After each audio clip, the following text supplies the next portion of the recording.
বিসমিল্লাহির রহমানির রহিম। পরম করুণাময় অসীম দয়ালু আল্লাহর নামে শুরু করছি।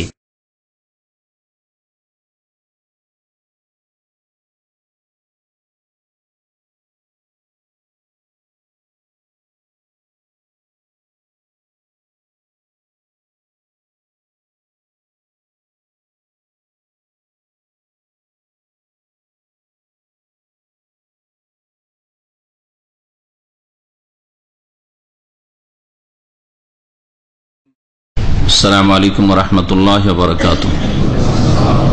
إن الحمد لله نحمده ونستعينه ونستغفره ونعوذ بالله من شرور أنفسنا ومن سيئات أعمالنا من يهده الله فلا مضل له ومن يضلله فلا هادي له وأشهد أن لا إله إلا الله وحده لا شريك له وأشهد أن محمدا عبده ورسوله صلى الله تعالى عليه وعلى آله وصحبه وسلم تسليما كثيرا. أما بعد فأعوذ بالله من الشيطان الرجيم. بسم الله الرحمن الرحيم. الحمد لله الذي أنزل على عبده الكتاب ولم يجعل له عوجا قيما لينذر بأسا شديدا من لدنه ويبشر المؤمنين الذين يعملون الصالحات أن لهم أجرا حسنا ماكثين فيه أبدا وينذر الذين قالوا اتخذ الله ولدا. আল্লাহ পাক রব্বুল আলামিনের সমস্ত প্রশংসা যে আল্লাহ পাক কোরআনে কারীম নাযিল করেছেন তার প্রিয় বান্দা মুহাম্মদ রাসূলুল্লাহ সাল্লাল্লাহু আলাইহি সাল্লামের উপর, এবং যার মাধ্যমে আল্লাহ পাক অসংখ্য মানুষকে হক এবং বাতিলের মাঝে পার্থক্য করার তৌফিক দান করেছেন। বলেন যে আলহামদুলিল্লাহ, আল্লাহ পাক আপনাদেরকেও তার তৌফিক দান করেছেন। সালাত এবং সালাম নাযিল হোক নবী মুহাম্মদ সাল্লাল্লাহু আলাইহি সাল্লামের উপর, যাকে আল্লাহ পাক কোরআনে কারীমের মুজিজা দিয়েছেন। আল কোরআন নাযিল করে ওহীর দ্বারা তাকে সম্মানিত করেছেন। আজকে তাফসীর আমরা শুরু করব সূরাতুল কাহফ থেকে। এই সূরা হচ্ছে মক্কি সূরা, রাসূলুল্লাহ সাল্লাল্লাহু আলাইহি সাল্লামের মক্কার জীবনে নাযিল হয়েছে। এই সূরার শানে নজুল তাফসীরকারগণ উল্লেখ করেছেন, যা আপনাদের সামনে পেশ করব, যা হাদিসে বর্ণনা করা হয়েছে বা সিরাতের কিতাবাদিতে বর্ণনা করা হয়েছে। হাফেজ ইবনে কাসির রাহমাতুল্লাহ আলাইহি তার তাফসীরে উল্লেখ করেছেন। তবে সূরা কাহফের বেশ কিছু ফজিলত সম্পর্কে সহিহ হাদিস রয়েছে, সেগুলি আগে পেশ করা যাক। সূরাতুল কাহফ, এই সূরা কাহফকে সূরা আল কাহফ কেন বলা হয়? কাহফ মানে হচ্ছে কি? গুহা। গার মানে গুহা। কেউ কেউ বলেছেন দুটোই একই অর্থে, আবার অনেকে বলেছেন আল কাহফ, কাহফ মানে বড় ধরনের গুহা, প্রশস্ত গুহা।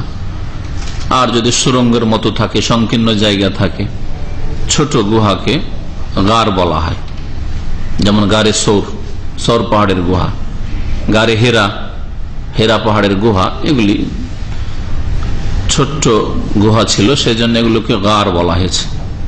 ইজহমা ফিল গার, যখন দুজনে নবী মুহাম্মদ সাল্লাল্লাহু আলাইহি সাল্লাম এবং আবু বকর সিদ্দিক রাদিয়াল্লাহু তাআলা আনহু ফিল গার, গুহায় ছিলেন, মানে গারে সৌর, সৌর পাহাড়ের গুহায় আশ্রয় নিয়েছিলেন মক্কা থেকে মদিনায় হিজরতের সময়। এখানে আল্লাহ আল গার বলেছেন। আর এই গুহাবাসীদের ঘটনা, আসহাবে কাহফ এর ঘটনা সূরাতুল কাহফে আল্লাহ পাক উল্লেখ করতে গিয়ে কাহফ বলেছেন। প্রশস্ত গুহা ছিল সেটা। তো এই সূরাকে সূরাতুল কাহফ কেন বলা হয়? এজন্য বলা হয় যে এই সূরায় গুহাবাসীদের ঘটনা বর্ণনা করা হয়েছে। যে গুহাবাসী কয়েকজন যুবক, তারা ছিল যারা আল্লাহর প্রতি ঈমান নিয়ে এসেছিল, শিরক থেকে তারা তওবা করেছিল, তাওহীদ আল্লাহ পাকের একত্বে বিশ্বাসী হয়েছিল। সেই যুগের জালেম শাসক এবং সেই দেশবাসী মুশরিক ছিল, পত্তলিক ছিল, তাদের বিরোধিতা করে তারা আল্লাহর দ্বীনকে জানতে পেরে তারা হককে, সত্যকে গ্রহণ করেছিল এবং তারা দুনিয়ার ঝুঁকি, জান মালের ঝুঁকির পরোয়া না করে তারা বাড়ি থেকে হিজরত করেছিল এবং আশ্রয় নিয়েছিল এই গুহায়, কাহাফে।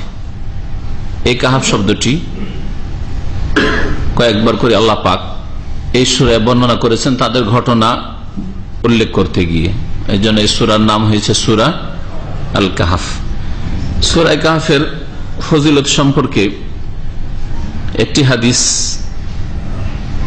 যা ইমাম আহমদ রহমতুল্লাহ আলাইহি বারা বিন আযিব থেকে বর্ণনা করেছেন, বলছেন কারা রাজুলুন আল কাহাফ, কোন একজন সাহাবী সূরা কাহাফ তেলাওয়াত করছিলেন রাত্রে। অফিদ দারে দাব্বাতুন, আর সেই বাড়িতে, যেই কক্ষে বা যেই রুমে তেলাওয়াত করছিলেন এই সাহাবী, সেই রুমেই ছিল একটি ঘোড়া। এখানে বলা হচ্ছে দাব্বা মানে একটা পশু, কিন্তু অন্য হাদিসে রয়েছে যে ঘোড়া বাঁধা ছিল। ফাজাআলাত তানফুর, যেমন যেমন তেলাওয়াত করে তেমনি লাফাতে শুরু করে এই ঘোড়াটি, লাফ দেওয়া শুরু করে। তখন সে আশ্চর্য হলো যে এরকম কেন করেছে। ফানাজারা ফাইজা যাবাবাতুন আও সাহাবাতুন কাদ গাশিয়াতু, বাইরে এসে দেখছে যে ব্যাপারটা কি। দেখলো যে কুয়াশা, জবাব বলা হয় কুয়াশাকে, কুয়াশা অথবা মেঘমালার মতো তার বাড়িকে ঢেকে আছে কোনো কিছুতে, অথচ আকাশে মেঘ সেই সময় ছিল না।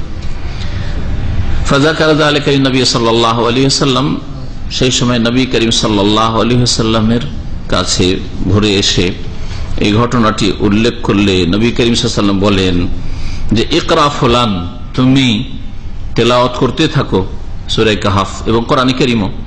ফাইন্নাহা সাকিনা তানজিলু ইনদাল কোরআন আও তানাজ্জালাত লিল কোরআন, এই যে মেঘমালা বা কুয়াশা ভাব দেখেছো সেটা হচ্ছে প্রশান্তি, আল্লাহ পাকের পক্ষ থেকে প্রশান্তি, যা কোরআন তেলাওয়াতের সময় নেমে আসে, নাজিল হয়, বা কোরআনের জন্য নেমে আসে। বর্ণনাকারীর শব্দের সন্দেহ রয়েছে, ইনদাল কোরআন বলেছেন অথবা লিল কোরআন বলেছেন। কোরআন কারীম যখন তেলাওয়াত হয় বা কোরআন কারীমের উদ্দেশ্যে, যেখানে কোরআন কারীমের চর্চা করা হয়, কেউ পড়ে কেউ পড়ায়, কোরআন কারীমের দর্শায়, সেখানে প্রশান্তি নাজিল হয়। কোরআন কারীমে শুধু শব্দের তেলাওয়াত বোঝানো হয়নি, কারণ নবী করিম সাল্লাল্লাহু আলাইহি ওয়াসাল্লামের যে হাদিস রয়েছে সেটা ব্যাপক। আর তেলাওয়াত মানে গত সপ্তাহে বলেছি, তেলাওয়াত মানে শাব্দিক তেলাওয়াত এবং অর্থের তেলাওয়াত। অর্থের তেলাওয়াত মানে তার অর্থ বোঝা এবং তা পালন করা, তার পালন করার মন মানসিকতা রাখা, যে হ্যাঁ জানলাম এখন পালন করব, জীবনে সুযোগ আসলে, যখন যেটা সুযোগ আসবে বিধিবিধান পালন করা তখনই সেটা পালন করবে। এটা হচ্ছে আসল তেলাওয়াত, ফলো করা বা অনুসরণ করা। মাজতামা কওমুন ফি বাইতিন মিন বুয়ুতিল্লাহ, নবী করিম সাল্লাল্লাহু আলাইহি ওয়াসাল্লামের সহিহ হাদিস, সহিহ মুসলিমে রয়েছে, যে কোনো যদি সম্প্রদায় আল্লাহর কোন ঘরে, যে কোনো ঘরে, মসজিদে হোক আর মানুষের কোন ঘরে হোক, সবগুলি আল্লাহ পাকের ঘর, আল্লাহর কোন ঘরে যদি একত্রিত হয়, ইয়াতলুনা কিতাব আল্লাহ, আর তারা আল্লাহর কিতাব পড়ে, ওয়া ইয়াতাদারাসুনাহু বাইনাহুম, আর আপোষে তারা একে অপরকে শিখিয়ে থাকে, কোরআন কারীমের দর্শ করে, দর্শে কোরআন করে, কোরআন শিখে শিখায়। ওয়া ইয়াতাদারাসুনাহু বাইনাহুম ইল্লা হাফাতুহুল মালায়েকা, তাহলে তাদেরকে ফেরেশতা, অসংখ্য ফেরেশতা ঘিরে নেই। ওয়া গাশিয়াতুহুমুর রাহমাহ, আর রহমত তাদেরকে ঢেকে নেই। ওয়া নাযালাত আলাইহিমুস সাকিনা, আর প্রশান্তি নাজিল হয় আল্লাহর পক্ষ থেকে, শান্তি নাজিল হয়। আল্লাহ পাকের কোরআন কারীমে মানুষের শান্তি রয়েছে।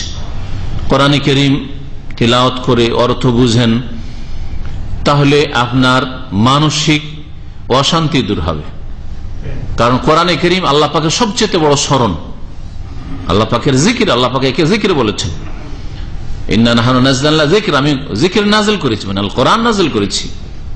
আল্লাহ পাকের দ্বীন হচ্ছে জিকির, উপদেশ। আর আলা বিযিকরিল্লাহ তাতমাইনুল কুলুব, আল্লাহ পাকের জিকির, আল্লাহ পাকের স্মরণ, আল্লাহ যা দিয়ে মানুষকে দিন দুনিয়া সুন্দর কিভাবে স্মরণ করিয়েছেন, এই আল্লাহ পাকের উপদেশে তাতমাইনুল কুলুব, মনের শান্তি রয়েছে, আল্লাহ পাক কোরআন কারীম বলেছেন। চারটি ফজিলতের কথা বলেছেন। আল্লাহ পাক তার নিকটবর্তী ফেরেশতাদের সামনে এই সব সৎকর্মশীল লোকদের যারা কোরআন শিখে শিখায়, তাদের আলাপ আলোচনা করেন, তাদের কথা উল্লেখ করেন যে আমার বান্দারা আমার কিতাব পড়ছে, পড়াচ্ছে, শিখছে, শিখাচ্ছে, বুঝছে, নিজে এবং অন্যকে বোঝাবার চেষ্টা করছে। এই হাদিসটি বুখারী মুসলিমে রয়েছে, যে ওই যে হাদিসটি বললাম মুসনাদ আহমদে, যে ঘোড়া লাফাতে শুরু করেছিল, কারণ সেই সময় সে ফেরেশতাদেরকে দেখেছে, আল্লাহ পাকের পক্ষ থেকে প্রশান্তি নাযিল হয়েছে এবং ফেরেশতাদেরকে দেখেছে, যা অন্যান্য প্রাণী দেখে, মানুষ দেখে না। অন্যান্য প্রাণী, পশু পাখি অনেক কিছুই দেখে যা মানুষ দেখে না। যেমন কবর আযাব সম্পর্কে বলা হয়েছে যে ইয়াসমাউহা গায়রা সাকালাইন, জিন এবং মানুষ ছাড়া সমস্ত সৃষ্টি, সমস্ত মাখলুক, পশু পাখি শুনতে পায়, জানতে পারে কবরের আযাবের কথা, কবরের অবস্থার কথা। মানুষ যদি জানতো, জিন জানতো, তাহলে বাঁচতে পারতো না, ধ্বংস হয়ে যেত, মরে যেত। এরকম দৃশ্য দেখে, এরকম আযাব শুনে আল্লাহ পাক এছাড়াও গায়েব অদৃশ্যে রাখবেন। আল্লাহ পাকের আযাবকে যদি দৃশ্য করে দেওয়া হয়, দেখিয়ে দেওয়া হয়, জানিয়ে দেওয়া হয়, তাহলে তার পরীক্ষায় থাকলো না, তাহলে আর পরীক্ষা থাকলো না। এই হিকমতের কারণে আল্লাহ পাক মানুষ থেকে, জিন থেকে এটাকে গোপনে রেখেছেন, তাদেরকে দেখার শোনার শক্তি দেননি। কারণ মানুষ এবং জিনকে আল্লাহ পাক তার ইবাদত বন্দেগীর জন্য যেহেতু সৃষ্টি করেছেন, আর তাদেরকে যদি এইসব গায়েবের দৃশ্য দেখিয়ে দেওয়া হয়, তাহলে আর পরীক্ষার কোন যুক্তিকতা থাকে না। এই সাহাবীর নাম কোন কোন হাদিসে রয়েছে উসাইদ বিন হুযাইর, আনসারী সাহাবী ছিলেন। সূরা বাকারার তেলাওয়াত সম্পর্কে এই মর্মে একটি হাদিস রয়েছে এরকমই। এছাড়া সূরা কাহফের ফজিলত প্রথম থেকে 10 আয়াত, কোন কোন বর্ণনা রয়েছে শেষ 10 আয়াত। সুতরাং প্রথম 10 আয়াত মুখস্থ করবেন আর শেষ 10 আয়াত মুখস্থ করবেন। আবু দারদা রাদিয়াল্লাহু তাআলা আনহু থেকে বর্ণিত, নবী করিম সাল্লাল্লাহু আলাইহি ওয়াসাল্লাম বলেছেন, মান হাফিজা 10 আয়াতিন মিন আউয়াল সূরাতিল কাহফ, যেই ব্যক্তি সূরা কাহফের প্রথম থেকে 10 আয়াত মুখস্থ করবে, ওসিমা মিন ফিতনাতিদ দাজ্জাল বা মিনাদ দাজ্জাল, সেই ব্যক্তিকে দাজ্জালের ফিতনা থেকে রক্ষা করা হবে। দাজ্জাল সারা পৃথিবী ঘুরবে, একমাত্র মক্কা মদিনা ছাড়া। মক্কা মদিনায় ঢুকতে পারবে না, কিন্তু মদিনার হারামের, হারাম মানে মসজিদ নবী নয়, এটা তো আজকালকার সাধারণ মানুষ আবার হারাম মানে মসজিদ নবীর এরিয়া, হারাম মানে ওই মসজিদে হারাম এরিয়া বুঝছে না। হারাম মানে হারামের একটা বর্ডার আছে, কয়েক কিলোমিটার দূর দূর পর্যন্ত, তার বাইরে পর্যন্ত আসবে, জরফ পর্যন্ত আসবে। জরফ এখন মদিনা শহরের একেবারে শহরের অন্তর্ভুক্ত হয়ে গেছে, যেটা হারামের এলাকার বাইরে। কারণ মদিনার কাছেও আসবে, কিন্তু মদিনার ভিতরে ঢুকতে পারবে না, মক্কাতুল মুকাররমার ভিতরে ঢুকতে পারবে না হারাম এলাকায়। এই দাজ্জালের ফিতনায় অধিকাংশ মহিলারা পড়বে, যার পূর্বাভাস আজকাল দেখতে পাচ্ছেন, যেখানে দেখেন মহিলার সংখ্যা বেশি, যত ফিতনা আছে ওখানে মহিলা, মিছিলে মহিলা, হ্যাঁ মহিলা দিয়ে মিছিল করাবে, পুরুষ মিছিল করে হলো না, যেন পুরুষদের নেতৃত্ব দিয়ে হইলো না, তেমন পুরুষদের মিছিল করে হইল না, হ্যাঁ বিক্ষোভ দেখিয়ে হলো না, মহিলাকে দিয়ে বিক্ষোভ করাইতে হবে। কেউ উলঙ্গ মহিলাকে দিয়ে বিক্ষোভ করাবে, কেউ বোরকা পরা মহিলাকে দিয়ে বিক্ষোভ করাবে। মাশাআল্লাহ, এটাকে ভালো কাজ মনে করছে এক শ্রেণীর লোকেরা। আল্লাহ হিদায়াত করে, আল্লাহ পাক যেন বুঝার তৌফিক দান করেন। তো মহিলা হইচইয়ে বেশি অংশ নেই, এদের বুদ্ধি কম, এরা একটুতে লাফাইতে শুরু করে, উত্তেজিত হয়ে যায়, আবেগই বেশি, এটা বুঝতে পারেন। আপনার যত আবেগ হোক, আপনি স্ত্রীর সাথে ঝগড়া করে কখনো কাঁদবেন না, তাই না? মারামারি করছেন, কত কি হচ্ছে, কিন্তু কাঁদেন না। আর মহিলা একটু বড় কথা বললে, মারা দেওয়া তো দূরের কথা, একটু বড় কথা বললে চোখে পানি চলে এসছে বা চিৎকার করে কান্না শুরু করে দিয়েছে, তা আবেগে মহিলা জাত। ওই রকমই যখন দেখবে যে হয়েছে, আরে আরে দেখো দেখো দেখো দাজ্জালের পিছনে কত লোক ছুটেছে, ওরা আগে ছুটবে। দাজ্জালের অনুসারী, দাজ্জালের ভক্ত অধিকাংশ মহিলারা হবে। কিয়ামতের বড় যে নিদর্শনগুলি বা আলামত লক্ষণ রয়েছে, তার একটি হচ্ছে দাজ্জাল বেরিয়ে আসা পৃথিবী, সারা পৃথিবীতে বিপর্যয় ফিতনা সৃষ্টি করবে। এটা হচ্ছে বড় দাজ্জাল, কানা দাজ্জালের কথা। আর ছোট ছোট বহু দাজ্জাল, বেরোবে, ধর্মের নামেও বেরোবে, দুনিয়ার নামে, দুনিয়ার সংস্কারের নামে বেরোবে। এইরকম দাজ্জাল আছেও আর ছিল, আর কিয়ামত পর্যন্ত বহু দাজ্জাল আসবে। এরাকে দাজাজেলা মানে বহু দাজ্জাল, দাজ্জালের বহু বচন, অনেক দাজ্জাল এরকম হবে যারা কোরআন এবং হাদিসের কথা ছাড়া ধর্মের বিকৃতি ঘটাবে, তারা ধর্মীয় দাজ্জাল। আর যারা ধর্ম অচল, ইসলাম অচল, আজকালকার যুগে সায়েন্টিফিক জিনিস বলতে হবে, সায়েন্সের কথা, আজকাল টেকনোলজির কথা, এরা দাজ্জাল। তো দাজ্জালের নেতৃত্ব পৃথিবীতে ছিল বহু যুগে, আর আছেও, আর কিয়ামত পর্যন্ত থাকবে। যারা মানুষকে ফিতনায় ফেলবে, যেমন দাজ্জাল ফিতনায় ফেলবে, কানা দাজ্জাল বড় ফিতনায় ফেলবে, মানুষকে জীবিত করবে, মারবে, আর মুহূর্তে বৃষ্টি বর্ষণ করবে, ফসল হবে ইত্যাদি, এসব দেখিয়ে মানুষের ইমান কেড়ে নিবে। দাজ্জাল, কানা দাজ্জাল রব হয়ে যাবে। আর এরাও আইনদাতা, বিধানদাতা, শরীয়ত দাতা, হালাল হারাম, এত বড় হুজুর, এত বড় কিবলাকে ভুল করতে পারে, এইরকম ধ্যান ধারণা দিয়ে দিয়েছে মুসলিম সমাজে, তাই না? নবী করিম সাল্লাল্লাহু আলাইহি ওয়াসাল্লাম বলেছেন, যারা 10টি আয়াত মুখস্থ করবে শুরু থেকে এই সূরা কাহফের, তাদেরকে দাজ্জাল ফিতনা থেকে রক্ষা করা হবে। হাদিসটি সহিহ মুসলিম, আবু দাউদ, নাসাঈতে, তিরমিজিতে আছে।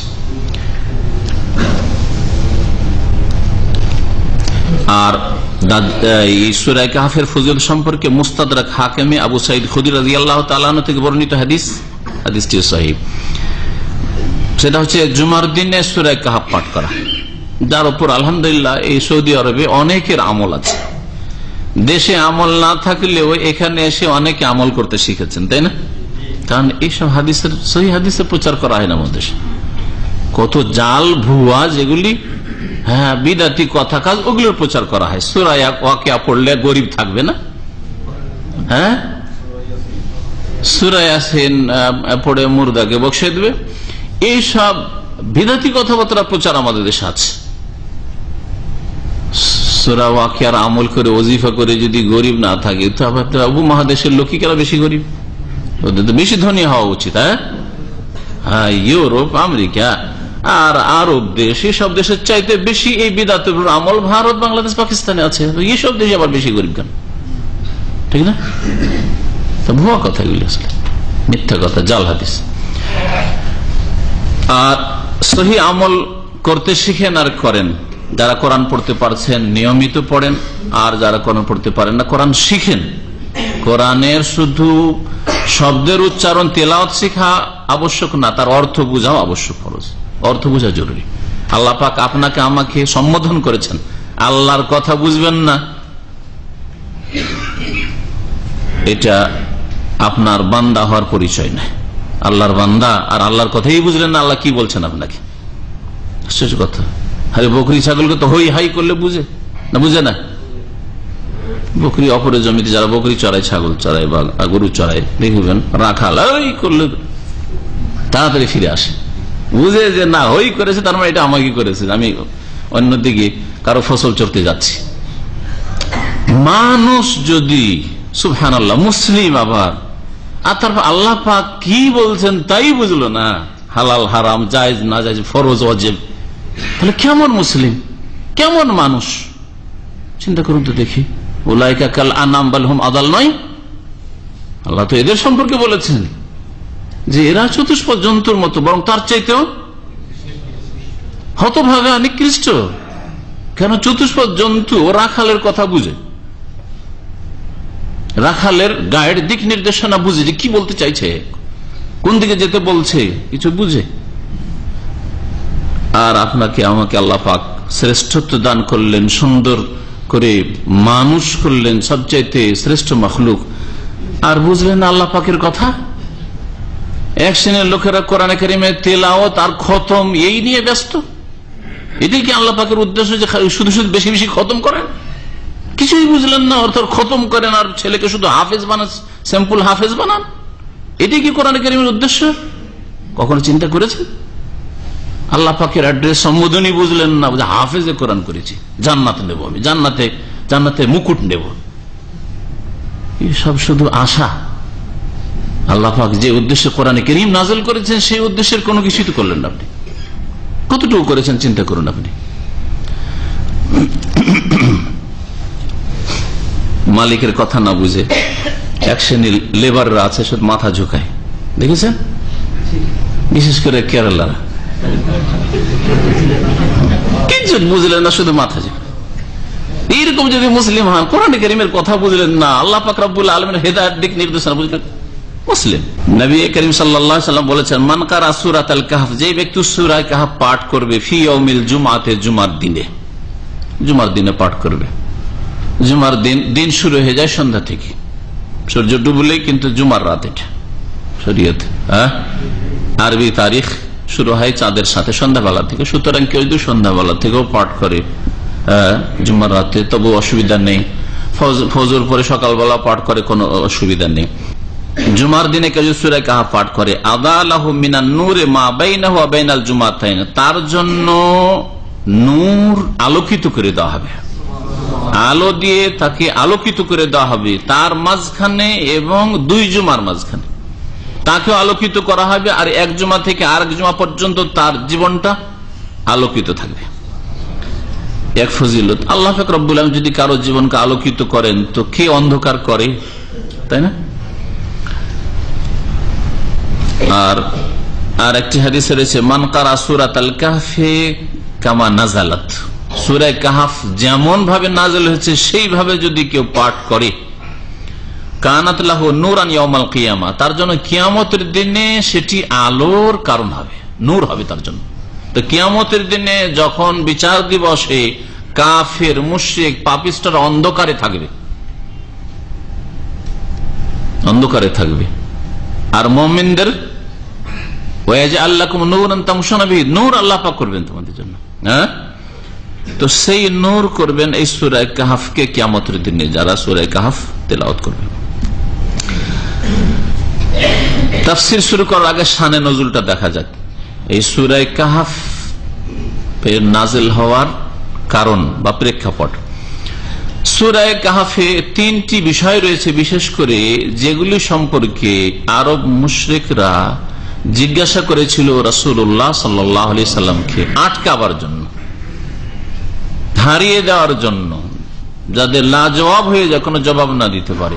আর তারা যুক্তি করে শিখে এসেছিল এই প্রশ্নগুলি, তারা তো জানতো না। আরব মুশরিকদের তো ওই রকমের জ্ঞান ছিল না, ওদের চাইতে বেশি ধর্মীয় জ্ঞান ছিল ইহুদিদের, আহলে কিতাবদের।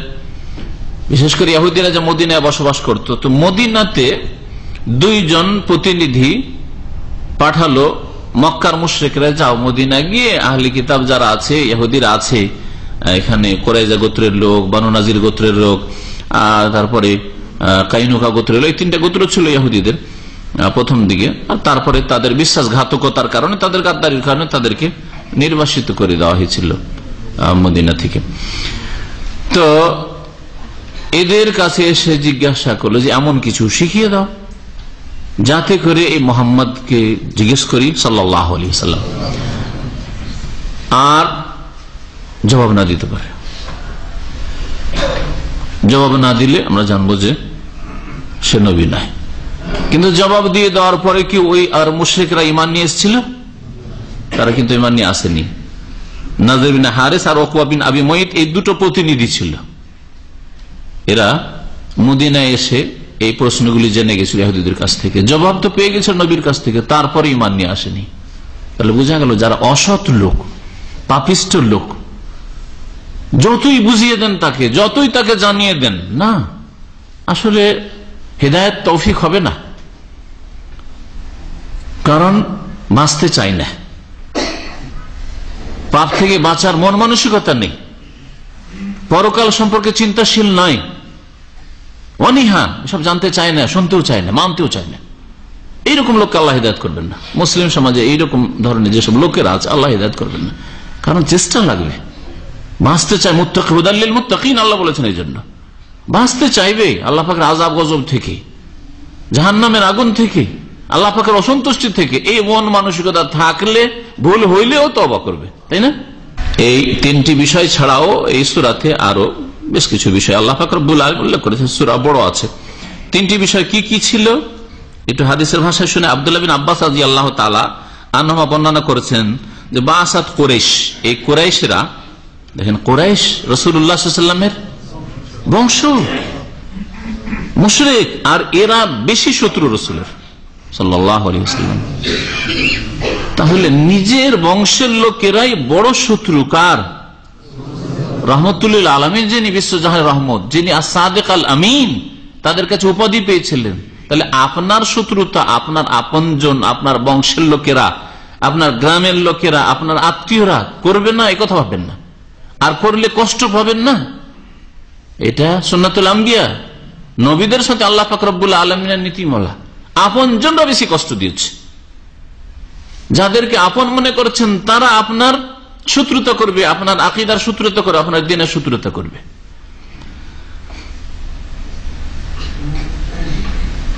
নাযর বিন হারিসকে পাঠিয়েছিল উকবা বিন আবি মুঈতকে। এই উকবা বিন আবি মুঈত, যাকে নবী করিম সাল্লাল্লাহু আলাইহি ওয়াসাল্লাম বলেছেন আশকাল কওম, কুরাইশদের সবচাইতে বদ প্রকৃতির মানুষ, বদ প্রকৃতির মানুষ। সে কি করেছিল?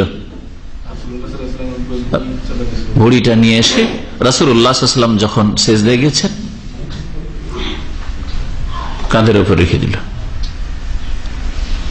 যেমন সামুদ সম্প্রদায়ের এদিম বাস আশকাহা, তাদের সবচেয়ে বদমাইশ যে লোকটি, সে উঠল যে আমি এই কাজ করব। কি কাজ করব? ওটটাকে হত্যা করবো, জবাই করব। ওটকে হত্যা করলে আযাব আসবে, কোথায় আযাব আসুক, আমি করব।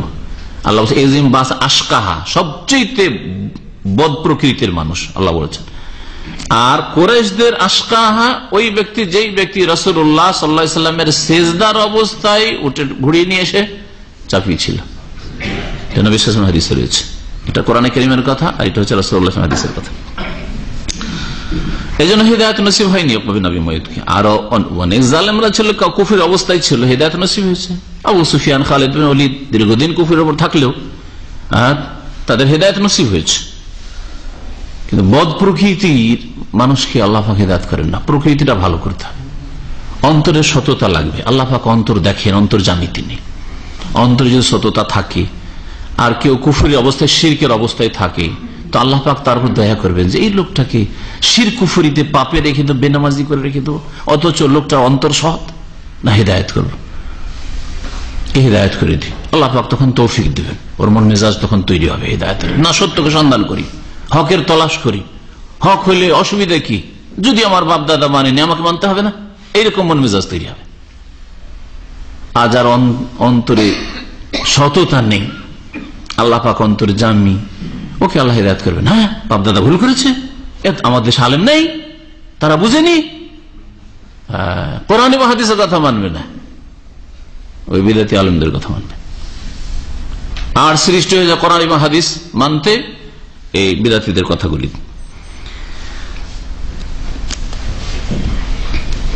এরা আসলো এল আহবার ইয়াহুদ বিল মদিনা, মদিনার ইহুদি আলেমদের কাছে আসলো। ফাকালু লাহুম সালুহুম আন মুহাম্মদ, পরামর্শ দিয়ে পাঠালো, যাও মুহাম্মদ সাল্লাল্লাহু আলাইহি ওয়াসাল্লাম সম্পর্কে জিজ্ঞেস করো।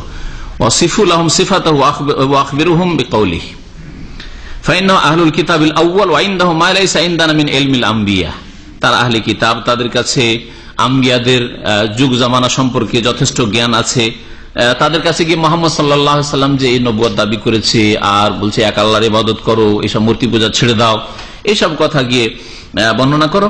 তারা আসলো, আসার পরে নবী সাল্লাল্লাহু আলাইহি ওয়াসাল্লাম সম্পর্কে সব কথাবার্তা বললো, আর বললো যে ইন্নাকুম আহলুত তাওরাত, আপনাদের কাছে তাওরাত আছে, তাওরাতের আপনারা জ্ঞান রাখেন।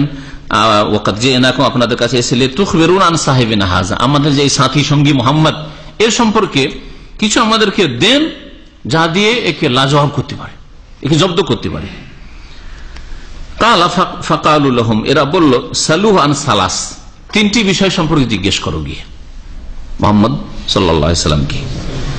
না আমরুকুম বিহিন্না, যেটা তোমাদেরকে বলে দিয়েছি, ফাইন আখবারাকুম বিহিন্না ফাহুয়া নাবিয়্যুন মুরসাল, যদি এই তিনটি প্রশ্নের উত্তর দিতে পারে, এই তিনটি বিষয়ের তথ্য বলতে পারে যে রহস্য এই ঘটনা হয়েছে, তাহলে সে হচ্ছে নবী রসুল, সত্যি আল্লাহর পক্ষ থেকে প্রেরিত নবী। ওয়াইল্লা, আর যদি না বলতে পারে ফারাজুলুন মুতাকাউবিল, তাহলে সে মন গড়া কথা বলছে, কোন একটা দুনিয়ার স্বার্থ আছে, কারো নেতৃত্বের স্বার্থ থাকে, সেই জন্য এই ধরনের কথা বলে। কারো পয়সার স্বার্থ আছে, কিছু পয়সা এর মাধ্যমে ধর্ম ব্যবসা করে পয়সা হাসিল করবে, কেউ খ্যাতি লাভ করবে, এসব হইতে পারে। যদি জবাব দিতে পারে তাহলে নবী। ফারুরা ফিহে রায়াকুম, তারপরে তোমাদের ইচ্ছা, তোমাদের ইচ্ছা, মানবে মানবে না তাকে তোমাদের ইচ্ছা। সালুহান ফিতিয়া, প্রথম প্রশ্ন কর ওই কয়েকটি যুবক সম্পর্কে। জাহাবু ফিদ দাহরিল আউয়াল, প্রাচীন যুগে তারা বাড়ি থেকে বেরিয়ে চলে গিয়েছিল, আর যার যাওয়ার পরে তাদের ঘটনা কি ঘটেছিল এটা জিজ্ঞেস করবে। ওই যুবকগুলির খবর বলেন, মানে আসহাবে কাহাফ, যে গুহা আর অধিবাসী যুবকদের ঘটনাটা হে মোহাম্মদ আপনাকে বলতে হয়, যদি আপনি নবী হন তাহলে। ফাইন্নাহুম কাদ কানা লাহুম হাদিসুন আজীব, তাদের বিস্ময়কর ঘটনা আছে। আর যদি নবী রাসূল হয় তো অবশ্যই ঘটনা তিনি বলতে পারবেন, কারণ তার কাছে ওহী আসবে। ওয়াসালুহু আন রাজুলিন তাওয়াফ বালাগা মাশারিকাল আরজ ওয়া মাগারিবাহা মা কানা নাবাহু, আর তাকে গিয়ে জিজ্ঞেস করো তোমরা এমন এক ব্যক্তি সম্পর্কে যেই ব্যক্তি তাওয়াফ সারা পৃথিবীর ভ্রমণ করেছে, সেই যুগের যে পৃথিবী যতটা ছিল ভ্রমণ করেছে, পূর্ব থেকে পশ্চিম সে সফর করেছে, উত্তরে গিয়েছে, তিন দিকের কথা আল্লাহ পাক কোরআনে কারীমে বর্ণনা করেছেন। আসছে সে কে? যুলকারনাইনের ঘটনা, এই সম্পর্কে ওর কি ঘটনা। আর তৃতীয় প্রশ্ন করো রূহ সম্পর্কে, ওয়াসালুহু আনির রূহ, আত্মা সম্পর্কে জিজ্ঞাসা করো, আত্মার তত্ত্ব কি, রহস্য কি, আত্মাটা জিনিস কি। একটা লোক এখন বসেছিল কথা বলছিল, হঠাৎ করে নেই, আত্মাটা গেল কোথায়, হ্যাঁ এই সম্পর্কে জিজ্ঞেস করো। ফাইন আখবারাকুম বিযালিকা ফাহুয়া নাবিয়্যুন ফাত্তাবিউহু, যদি তোমাদেরকে জানিয়ে দিতে পারে এই সম্পর্কে আসল রহস্য তাহলে সে নবী, তাকে মেনে নিও। ওয়াইন লাম ইখবিরকুম ফাইন্নাহু রাজুলুন, আর যদি না বলতে পারে তাহলে জানবে যে মন গড়া কথা বলছে, কখনো সে নবী নয়। আর মুশরিকরা অধিকাংশ ঈমান নিয়ে আসেনি, কুরাইশরা 13 বছর পর্যন্ত তো ইসলাম দ্রোহিতা করেছে, শত্রুতা করেছে। হিজরতের পরে মক্কা বিজয় হয়ে গেল, অনেকে নিরুপায়, অনেকে তো এতেই কল্যাণ হয়েছে, অনেকে বুঝার চেষ্টা করলো, বুঝার তৌফিক হলো, অনেকে হুড়ে গতানুগতিক ঈমান নিয়ে আসলো, পরে তাদের ঈমান মজবুত হয়েছে। বিশেষ করে মক্কা বিজয়ের পরে যারা মুসলিম হয়েছে তারা বিভিন্ন ধরনের ছিল, অনেকে বিশ্বাস করি, অনেকে বিশ্বাস করি না, সবাই মুসলিম হচ্ছে আর থাকা যাবে না, হয়ে যায়। দুর্বল দুর্বল ঈমান ছিল, আর তারপরে তখন ধীরে ধীরে যখন শিখলো, রাসূলুল্লাহ সাল্লাল্লাহু আলাইহি ওয়াসাল্লামের মোবারক সোহবত পেল, আর তখন তাদের ঈমান মজবুত হলো, এরকমও ছিল। এই জন্য যারা মক্কা বিজয়ের আগে ঈমান কবুল করেছে আর মক্কা বিজয়ের পরে, দুটোতে অনেক পার্থক্য আছে। আল্লাহ পাক রব্বুল আলামিন ওয়াসাবিকুনাল আউয়ালুনা মিনাল মুহাজিরিন, সাবিকুন আউয়ালুন, যারা অগ্রগামী ছিল ইসলাম কবুল করে তাদের কথা উল্লেখ করেছে বিশেষ করে। তো এখন আর ওই লম্বা হাদিস না শুনিয়ে এরা গিয়ে নবী সাল্লাল্লাহু আলাইহি ওয়াসাল্লামকে জিজ্ঞাসা করেছিল। নবী কারীম সাল্লাল্লাহু আলাইহি ওয়াসাল্লাম বলেছেন ঠিক আছে কালকে বলে দেব। ইনশাআল্লাহ বলতে ভুলে গেছেন, এই হাদিসটাতে উল্লেখ করা হয়েছে, ভুলে গিয়েছিলেন।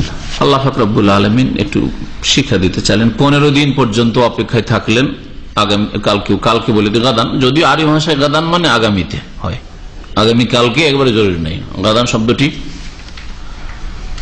আগামীর জন্য ব্যবহার হয়ে থাকে। তারপরেও যখন তারা জবাব পেল না, খুব হইচই করলো, খুব প্রোপাগান্ডা করলো নবীর বিরুদ্ধে, আরে নবী কালকে বলেছে, দেখো 10 দিন 12 দিন হয়ে যাচ্ছে। 15 দিন পরে জিবরাইল আলাইহিস সালাম ওহী নিয়ে আসলেন, আর এই ঘটনাগুলি বর্ণনা করে সূরা কাহফ নাযিল হলো।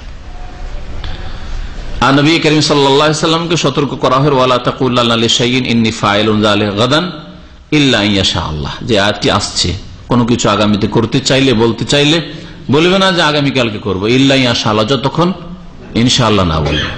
আল্লাহ যদি না চান তো হবে না, সেজন্য ইনশাআল্লাহ বলবে। শুরু করি আমরা তাফসীর। আল্লাহ পাক রব্বুল আলামিন এই সূরা শুরু করেছেন তার প্রশংসা দিয়ে, আলহামদুলিল্লাহ দিয়ে। বেশ কিছু সূরা এইরকমই শুরু হয়েছে আলহামদুলিল্লাহ দিয়ে, আর বেশ কিছু সূরা শুরু হয়েছে তাসবিহ দিয়ে, সাব্বাহা লিল্লাহি ইউসাব্বিহু লিল্লাহি, এভাবে সাব্বিহ ইসমা রাব্বিকাল আলা, তাসবিহ দিয়ে শুরু হয়েছে।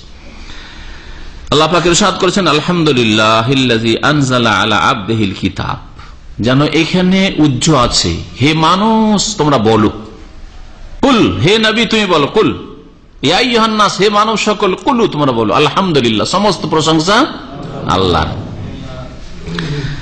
আল্লাযী আনজালা আলা আবদিহিল কিতাব, যিনি তার বান্দার প্রতি আল কিতাব নাযিল করেছেন। তার বান্দা কে? শ্রেষ্ঠ বান্দা। তার বান্দার প্রতি আল কিতাব নাযিল, আল কিতাব কি? আল কোরআন, কোরআনে কারীম নাযিল করেছেন তার বান্দার প্রতি।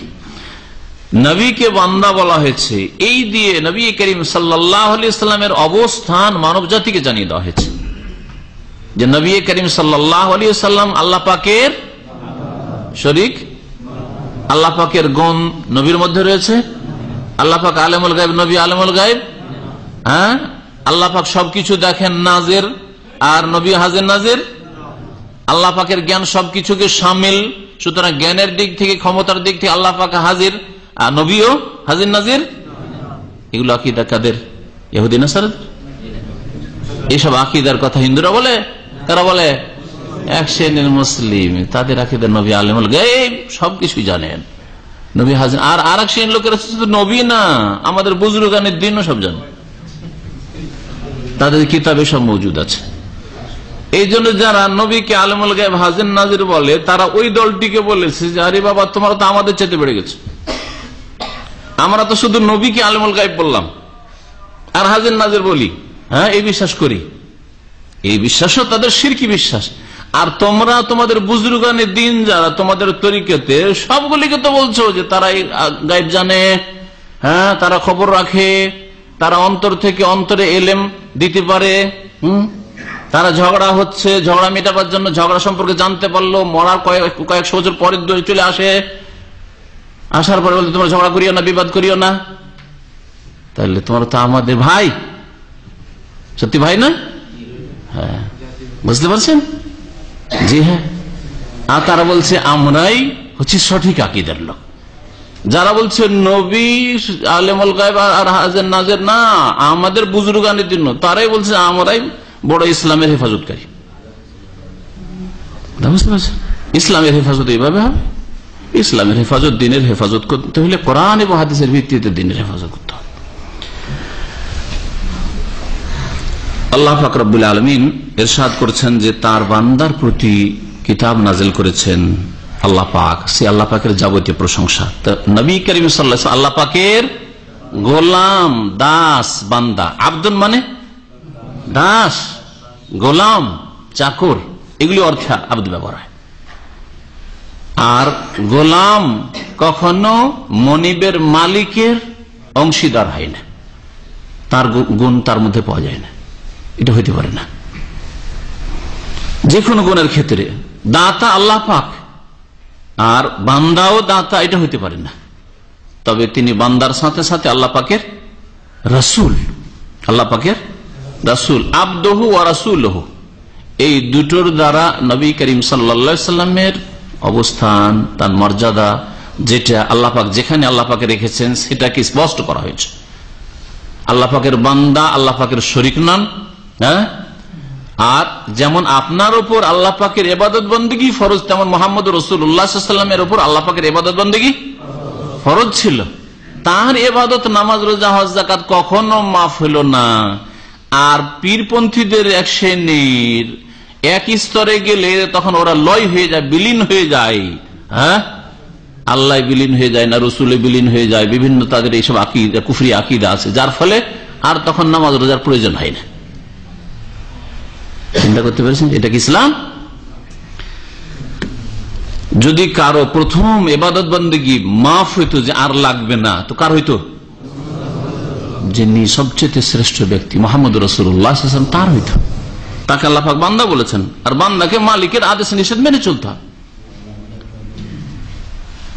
তার সাথে সাথে আল্লাহ পাক তাকে রাসূল করেছেন। আল্লাহর দিন সম্পর্কে জানতে হইলে তার ছাড়া অন্য কোনো মাধ্যম নেই।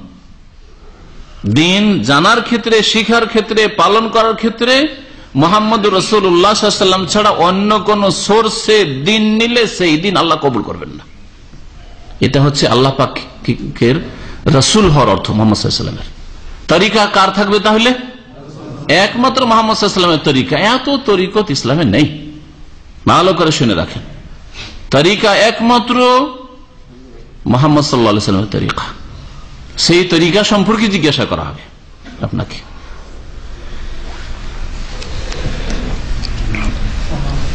আল্লাহ পাক রব্বুল আলামিন কিতাব নাযিল করে নবী করিম সাল্লাল্লাহু আলাইহি সাল্লামকে সম্মানিত করেছেন। এই সম্মানের স্থানে নবীকে কি করেছেন? আবদ বলে ঘোষণা করেছেন, বান্দা বলে ঘোষণা করেছেন। কারণ এত বড় সম্মান, তাহলে আল্লাহর কুদরত মনে হয় নবীর মধ্যে আছে। এই রাস্তা দিয়ে শয়তান ঢুকতে পারতো, আর ঢুকেছেও। আলমুল গায়ব হাজির নাজির আর কত কি, নবী মাটির না, হ্যাঁ নূরের তৈরি, নবীর ছায়া ছিল না, সব কি। তো এই জন্য আল্লাহ পাক কিতাব দিয়ে সম্মানিত করছেন, তার সাথে সাথে বলছেন যে বান্দা আমার বান্দা। কিন্তু আল্লাহ পাক রব্বুল মেরাজ দিয়ে সম্মানিত করছেন, শয়তান ওই রাস্তা দিয়ে ঢুকতে পারে। মেরাজে যেখানে গেছেন 7 আসমানের উপর, আর কলমের আওয়াজ শুনছেন, হ্যাঁ সুবহান আল্লাহ পাক রব্বুল কলমের আওয়াজ শুনছেন, তাসরিফুল আকলাম, সেখানে এত দূর চলে যাচ্ছেন। তাহলে তিনি আল্লাহ পাকের কুদরতের শরীক, আল্লাহ পাকের জ্ঞানের শরীক। এই রাস্তা দিয়ে শয়তান ঢুকে মানব জাতিকে, মুসলিমদেরকে বিভ্রান্ত করতে পারে। সেজন্য আল্লাহ কি বলছেন? সুবহানাল্লাযী আসরা বিআবদিহি। আল্লাহ তো সে পাক পবিত্র শরীক থেকে, অংশীদার থেকে, যিনি তার বান্দা গোলামকে নিয়ে গেছেন। এত দূর পৌঁছে দিলেও আল্লাহ পৌঁছেছেন, আল্লাহ তাকে পৌঁছিয়েছেন, আল্লাহ পাকের বান্দা তিনি। এগুলি হচ্ছে উত্তম ক্ষেত্র, সম্মানের ক্ষেত্রে, সেগুলিতে নবী করিম সাল্লাল্লাহু আলাইহি ওয়াসাল্লামকে বান্দা বলে ঘোষণা করা হয়েছে। দোয়ার ক্ষেত্র খুব উত্তম ক্ষেত্র, দাওয়াতের ক্ষেত্রে উত্তম ক্ষেত্র, ওইসব ক্ষেত্র। আল্লাহ আন্নাহু লাম্মা কাম আব্দুল্লাহ ইয়াদউ, এখানে আল্লাহ পাকের বান্দা আব্দুল্লাহ বলা হয়েছে মুহাম্মদ সাল্লাল্লাহু আলাইহি ওয়াসাল্লামকে। আল্লাহ পাক বলছেন ওয়ালাম ইয়াজআল্লাহু ইওয়াজা, আর কোরআনে কারীমে এই কিতাবে কোন রকমের বক্রতা আল্লাহ রাখেননি। কোরআনে কারীমে আল্লাহ পাক জটিলতা রাখেননি। প্রথম অর্থটি করলাম শাব্দিক অর্থ। আমি যখনই তাফসীর করি আমার এটা তরিকা, আর যারা নিয়মিত তাফসীর শুনছেন বা শুনবেন মনে রাখবেন, প্রথম যে তর্জমাটা করি সেটা শাব্দিক অর্থ করার চেষ্টা করি, যাতে আরবি ভাষার সাথে আপনার সম্পর্ক আর সহজভাবে বুঝে উঠতে পারেন। আর দ্বিতীয় তৃতীয় যখন তর্জমা প্রতি শব্দ বলি, সেগুলি একটু দূরের ভাব অর্থ তখন করি, যাতে করে বেশি করে স্পষ্ট বুঝতে পারেন। অনেক সময় শাব্দিক অর্থ দিয়ে স্পষ্ট বোঝা যায় না, কিন্তু শাব্দিক অর্থ জানাও জরুরি। এওয়াজ মানে হচ্ছে আইন, ওয়াও জিম মানে হচ্ছে বাঁকা হওয়া। হ্যাঁ, নবী করিম সাল্লাল্লাহু আলাইহি ওয়াসাল্লাম যে হাদিস রয়েছে যে বাঁকা হাড় থেকে নারীদের পয়দা করা হয়েছে, তো ওখানে আওয়াজ শব্দটি এসছে। এওয়াজা, আর বাঁকা হওয়া, বাঁকা জিনিস কঠিন, সেজন্য জটিলতার অর্থ করলাম। হ্যাঁ, কোরআনে কারীম আল্লাহ কোন জটিলতা রাখেননি। কোরআন তাহলে কি সহজ, জটিলতার বিপরীতে সহজ। ওয়ালাকাদ ইয়াসসারনাল কুরআনা লিযিকর, আল্লাহ পাক এক আয়াত আর এক আয়াতের কত সুন্দর তাফসীর করে, সুবহানাল্লাহ। নিঃসন্দেহে কোরআনে কারীমকে আমি সহজ করেছি, ইয়াসসারনা সহজ করেছি আমি আল্লাহ। আল কোরআন কি লিযিকর, কিসের জন্য? উপদেশ নেওয়ার জন্য মানব জাতি ইচ্ছা করলে যে কোনো ভাষাভাষী হোক না কেন কোরআন থেকে সহজে উপদেশ নিতে পারে। তারপরেও যদি কেউ বলে যে কোরআন আল্লাহর কালাম, বুঝা কি 4টে কথা, যেমন তেমন কথা, 3 হরফ পড়ি কোরআন বুঝবে, কোরআন বুঝেছে অমুক অমুকরা, বুঝবো কেন 3, ওরা বড় বড় আল্লাহ মারা কোরআন বুঝতে, তুমি কি বুঝবো? সুতরাং কোরআন বোঝার চেষ্টা করে লাভ নেই। কোরআন বোঝা গেল না, রসুলের হাদিস যেমন তোর কথা নাকি, রসুলের হাদিস বুঝবে, হাদিস সহিহ জয়ীফ কোনটা কি আছে না কি বুঝবে তুমি? হ্যাঁ, নাসিখ মানসুখ ইত্যাদি আছে, কি বুঝবে তুমি? তাহলে কোরআনও বুঝতে পারলে না, হাদিসও বুঝতে পারলে না। ওই জাতি, যেই জাতিকে এইভাবে মিসগাইড করা হবে, কোরআনও বুঝলো না, হাদিসও বললো, বুঝবে কি? বলছে ফিকার কথা বুঝবে, মানুষের কথা বুঝতে পারছে, আর আল্লাহর কথা বুঝতে কঠিন লাগছে, আর রসুলের কথা নাকি বুঝতে কঠিন লাগছে। সুবহানাল্লাহ, কেমন বেয়াদবি কথা এগুলো! বেয়াদবি না? যে যত বেশি ভালো করে বুঝাইতে পারে তার কথা তত সহজে বোঝা যায়, ঠিক কিনা? সবচেয়ে ভালো আল্লাহ পাক বুঝিয়েছেন, আর তারপর সবচেয়ে ভালো করে রাসূলুল্লাহ সাল্লাল্লাহু আলাইহি ওয়াসাল্লাম বুঝিয়েছেন। কোরআন বুঝতে কষ্ট লাগে, হাদিস বুঝতে কষ্ট লাগে, আর আপনি ফিকার কিতাব, মানুষের লেখা কিতাব বুঝে নেবেন, মানুষের মতামতগুলি খুব সহজে বুঝে নেবেন, তাতে বিরোধ নেই। ফিকার কিতাব বিরোধ নেই, পরস্পর বিরোধী কত কথা আছে। তারপরে নিজের বক্তব্য, মন্তব্য আছে, সেটা কোরআন এবং হাদিস ওহী বিরোধী হইতে পারে না নিজের বক্তব্য পেশ করতে গিয়ে। তাহলে সেটা সহজে বুঝে নেবেন। আর ভারত উপমহাদেশে এক যুগে এত অন্ধকারে ছিল, এখন অন্ধকারে আছে অধিকাংশ মানুষ, আর একটা যুগে এত বেশি অন্ধকারে ছিল যে আল্লামা শাহ ওলিউল্লাহ মুহাদ্দিস দেহলভী প্রথম ভারত উপমহাদেশে মোগল আমলে কোরআনে কারীমের ফার্সিতে তর্জমা করলেন। ফার্সি তর্জমা আমি ওই প্রাচীন যুগের তর্জমা দেখেছি। যখন অনুবাদ করলেন শাহ ওলিউল্লাহ সাহেব রহমতুল্লাহ আলাইহি, তখন যত বিদাতি সুফি ওলামারা ছিল, বিদাতপন্থী ওলামা সু, তারা এই তাকফিরি ফতোয়া দিল শাহ ওলিউল্লাহ কাফির হয়ে গেছে। কারণ সে কোরআনকে বিকৃত করেছে। কোরআন আরবিতে থাকবে আর আমরা পাঠ করব, তেলাওয়াত করব। কোরআনকে ফার্সিতে নিয়ে এসছে মানে বিকৃত করে দিচ্ছে, আর বিকৃতি কুফরি কাজ, সেই জন্য শাহ ওলিউল্লাহ কাফির হয়েছে। এই ফতোয়া সেই যুগে লেগেছিল। এত বড় মুহাদ্দিস আর মুফাসসির এর উপরে যদি কুফরির ফতোয়া লাগে, তো কোরআন হাদিসের কথা বললেই কুফরির ফতোয়া লেবেল লাগাইতে পারে বিদআতপন্থীরা। এটা কোনো নতুন কথা নাই। এবং তাকে মেরে দেওয়ার জন্য চেষ্টা করা হয়েছে, আল্লাহ পাক তাকে বাঁচিয়েছে। তার জীবনীতে এইসব ঘটনা উল্লেখ করা হয়েছে। যাই হোক, ওদিকে যাচ্ছে না, তাফসীরের দিকে ফিরে আসি। আল্লাহ পাক বলছেন কোরআনে কারীমে কোনো জটিলতা নেই, কোরআনে কারীম খুব সহজ। কোরআন বোঝার চেষ্টা করে, খুব সহজ। আকিমুস সালাহ বুঝছেন না? হ্যাঁ, ওয়াবুদুল্লাহ ওয়ালা তুশরিকু বিহি, এক আল্লাহর ইবাদত করো, তার সাথে শরীক করিও না কোনো কিছু। বুঝছেন না? আলেমুল গায়ব একমাত্র আল্লাহ। আমি নবী বলছি, লাউ কুনতু আলামুল গায়ব, আমি যদি গায়ব জানতাম তো লাস্তাকসারতু মিনাল খায়র, অনেক কল্যাণ আমি হাসিল করতে পারতাম। ওমা মাসসানি সু, আর কখনো কষ্ট পৌঁছতো না, যেতামই না কষ্টের জায়গায়। এই কথাগুলি বুঝে আসে না? কত সুন্দর কথা, স্পষ্ট কথা। কোরআন কত সহজ। কাইয়িমান, আল্লাহ বলছেন কোরআন হচ্ছে সুপ্রতিষ্ঠিত, সোজা। কামা ইয়াকুমু থেকে কাইয়িম, কাইয়িমান মানে সুপ্রতিষ্ঠিত। কোরআন সোজা, আল্লাহ পাকের বিধান কোরআনে কারীম সোজা, সুপ্রতিষ্ঠিত। আর কোরআনে কারীম যারা ধারণ করে, বহন করে, আমল করে, বিশ্বাস করে, তাদেরকে সোজা পথে চালিত করে। জি, এটা হচ্ছে কাইয়িমানের অর্থ। লিউনজিরা বাসান শাদীদ, যাতে করে আল্লাহ পাক সতর্ক করেন, বাসান শাদীদ কঠোর শাস্তি থেকে। বাস মানে আযাব, বাস মানে যুদ্ধ হয়, বাস মানে আযাব হয়, শাদীদ মানে কঠোর, শক্ত আযাব। কঠোর আযাব থেকে, শাস্তি থেকে আল্লাহ পাক যাতে সতর্ক করেন, মিল্লাদুন, তার পক্ষ থেকে, মানে তার পক্ষ থেকে আগত আযাব। আযাব আসবে যদি আমার এই কোরআনী বিধান পালন না করো। তাহলে সতর্ক করা হলো যারা অসাবধান তাদেরকে। অসাবধান যদি কেউ থাকে সতর্ক করতে হয়, তাই না? একটা লোক যদি অসাবধান হয়ে বসে থাকে, কাপড় কোন দিয়ে গেছে খোঁজ খবরই নেই, তাহলে সাবধান করতে হয়, তাই না? তো ওই রকমই যারা গোমরাহ হয়ে আছে, ভুল পথে চলে গেছে, তাদেরকে কোরআনে কারীম সতর্ক সাবধান করেছে। দেখো, শিরকের পথে গিয়েছো, বিদআতের পথে গিয়েছো, পাপের পথে গিয়েছো, খুনের পথে গিয়েছো, জিনার পথে গিয়েছো, সাবধান। আর যারা ভালো পথে আছে তাদের উদ্দেশ্য কোরআন আল্লাহ নাযিল করেছেন। ওয়ায়ুবাশশিরুল মুমিনিনা আল্লাযিনা ইয়ামালুনাস সালিহাত, আর এই কোরআনে কারীম আল্লাহ পাকের এই কিতাব সুসংবাদ দেয় ওই সব মুমিন বিশ্বাসীদেরকে, আল্লাযিনা ইয়ামালুনাস সালিহাত, যারা সৎকর্মশীল, যারা ভালো কাজগুলি করে। তাহলে যারা ভালো কাজ করবে মুমিন হয়ে, মুমিন আল্লাহ বলেছেন, তাহলে শুধু ভালো কাজ করা যথেষ্ট নয়। কুফরের অবস্থায় আল্লাহ পাকের শেষ রাসূলের নিয়ে আসা দিন ইসলাম মানলেন না, অন্য ধর্মের উপর বলছে যে ওরাও তো ভালো কাজ করছে না। মুমিন, আল্লাহর প্রতি ঈমান, রাসূলের প্রতি ঈমান, কোরআনে কারীমের প্রতি ঈমান, এইসব ঈমানের সাথে সাথে ঈমানের যে 6টি স্তম্ভ রয়েছে এগুলির সাথে ইয়ামালুনাস সালিহাত, সৎকর্মশীল। জন্মগত মুসলিম, আমরা তো মুমিন মুসলিম, আমাদের ভোটার কার্ড, ভোটার লিস্ট সব মুসলিম, বা মুসলিম পাসপোর্ট মুসলিম, একামা মুসলিম, চলবে। আল্লাযিনা ইয়ামালুনাস সালিহাত, যারা সৎকর্মশীল হবে। তাহলে শুধু মুসলিম হওয়া যথেষ্ট নয়, আর শুধু ভালো কাজ করা যথেষ্ট নয়। ঈমানের অবস্থায় সৎকর্মশীল হইতে হবে। আর একটি ভালো কাজের নাম ভালো কাজ নয়, 2টি 3টি কাজের না, সালিহাত, বহু নেক কাজ রয়েছে। ফরজ ওয়াজিব কাজগুলি করা, সুন্নাত মুস্তাহাব কাজ করা, তারপরে হারাম নাজায়েজ অপছন্দনীয় ঘৃণিত কাজ থেকে বেঁচে থাকা। যেমন ভালো কাজগুলি করা ভালো কাজ, তেমনি গুনার কাজ ছেড়ে দেওয়া হচ্ছে ভালো কাজ।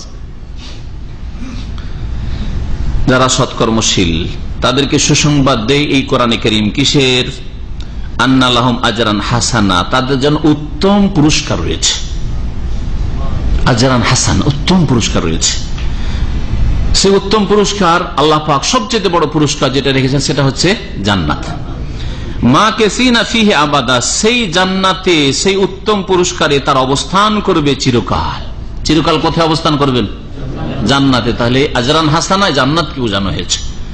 আর আল্লাহ পাক রব্বুল আলামিন মুমিনকে দিন দুনিয়া দেবেন, অল্পতে যে পরিতুষ্টি, অল্পতে মন খুশি, আল্লাহ যে অবস্থায় রাখেন রাজি আছেন আর বিচলিত পেরেশান না, এটা হচ্ছে আল্লাহ পাক রব্বুল আলামিনের দুনিয়ার নিয়ামত।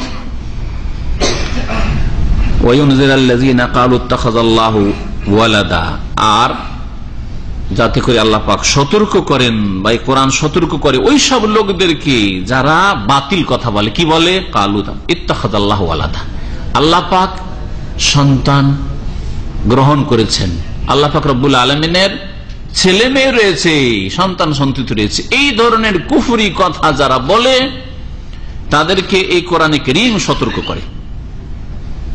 যেমন আরব মুশরিকেরা বলতো যে আমরা ফেরেশতাদের পূজা এই জন্য করি যে লিআন্নাহা বানাতুল্লাহ, এগুলি হচ্ছে আল্লাহ পাকের মেয়ে, কন্যা। আর ইহুদিরা বলতো ওজার আল্লাহর পুত্র, খ্রিস্টানরা বলতো, এর এখনো বলে যে ঈসা আলাইহিস সালাম সন অফ গড, আল্লাহ পাকের পুত্র। তাদেরকে কোরআনে কারীম সতর্ক করার জন্য এসেছে যে তোমাদের গাড়ির চাকা নেমে গেছে রাস্তা থেকে, অ্যাক্সিডেন্ট হবে, দুর্ঘটনা হবে, জাহান্নামে যাবে, এই অবস্থায় গাড়ি উঠাও, রাস্তার উপর আছে। এই রাস্তা হচ্ছে ইন্নাদ-দীনা ইনদাল্লাহিল ইসলাম, আল্লাহ পাকের জীবন বিধান হচ্ছে ইসলাম, ইসলামে তোমাদের গাড়ি নিয়ে আসো, চলে আসো, সবাই তাওহীদের উপর চলে এসো। মা লাহুম বিহি মিন ইলমিন ওয়ালা লিআবাইহিম, যে সম্পর্কে না তাদের কোনো জ্ঞান আছে না তাদের পূর্বপুরুষদের জ্ঞান ছিল। তারা কপল কল্পিত কথা বলতো যে আল্লাহ পাকের সন্তান আছে, এই সম্পর্কে না তাদের কাছে কোনো জ্ঞান আছে, মানে আল্লাহ প্রদত্ত জ্ঞান আছে। মানুষের বানানো জ্ঞান তো আর জ্ঞান নাই, আল্লাহ প্রদত্ত। আল্লাহ এইরকম জ্ঞান কোন দিনে কোন কিতাবে নাযিল করেননি যে আল্লাহরও ছেলে মেয়ে হয়ে থাকে। এই জন্য আল্লাহ পাক বলছেন না তাদের কোনো জ্ঞান আছে এই সম্পর্কে, না তাদের পূর্বপুরুষদের কোনো জ্ঞান ছিল। কাবুরাত কালিমাতান তাখরুজু মিন আফওয়াহিহিম, এটা খুব বড় কথা, মারাত্মক কথা তাদের মুখ থেকে বেরিয়েছে। তাখরুজু মিন আফওয়াহিহিম, তাদের মুখ থেকে মারাত্মক কথা বেরিয়ে থাকে। কি মারাত্মক কথা? যে আল্লাহ পাকের সন্তান রয়েছে, ছেলে মেয়ে রয়েছে। কেন? সন্তান থাকা মানে সন্তান ভাগীদার, তার মানে আল্লাহর শরীক রয়েছে, আল্লাহর শরীক রয়েছে। আওলাদের রসুল হলেই যখন কবরগুলি পাকা হয়ে পূজা শুরু হয়ে যায়, তো আল্লাহর আওলাদ যদি কেউ করে দেয় তাহলে কি আর শিরক মুক্ত থাকতে পারবে?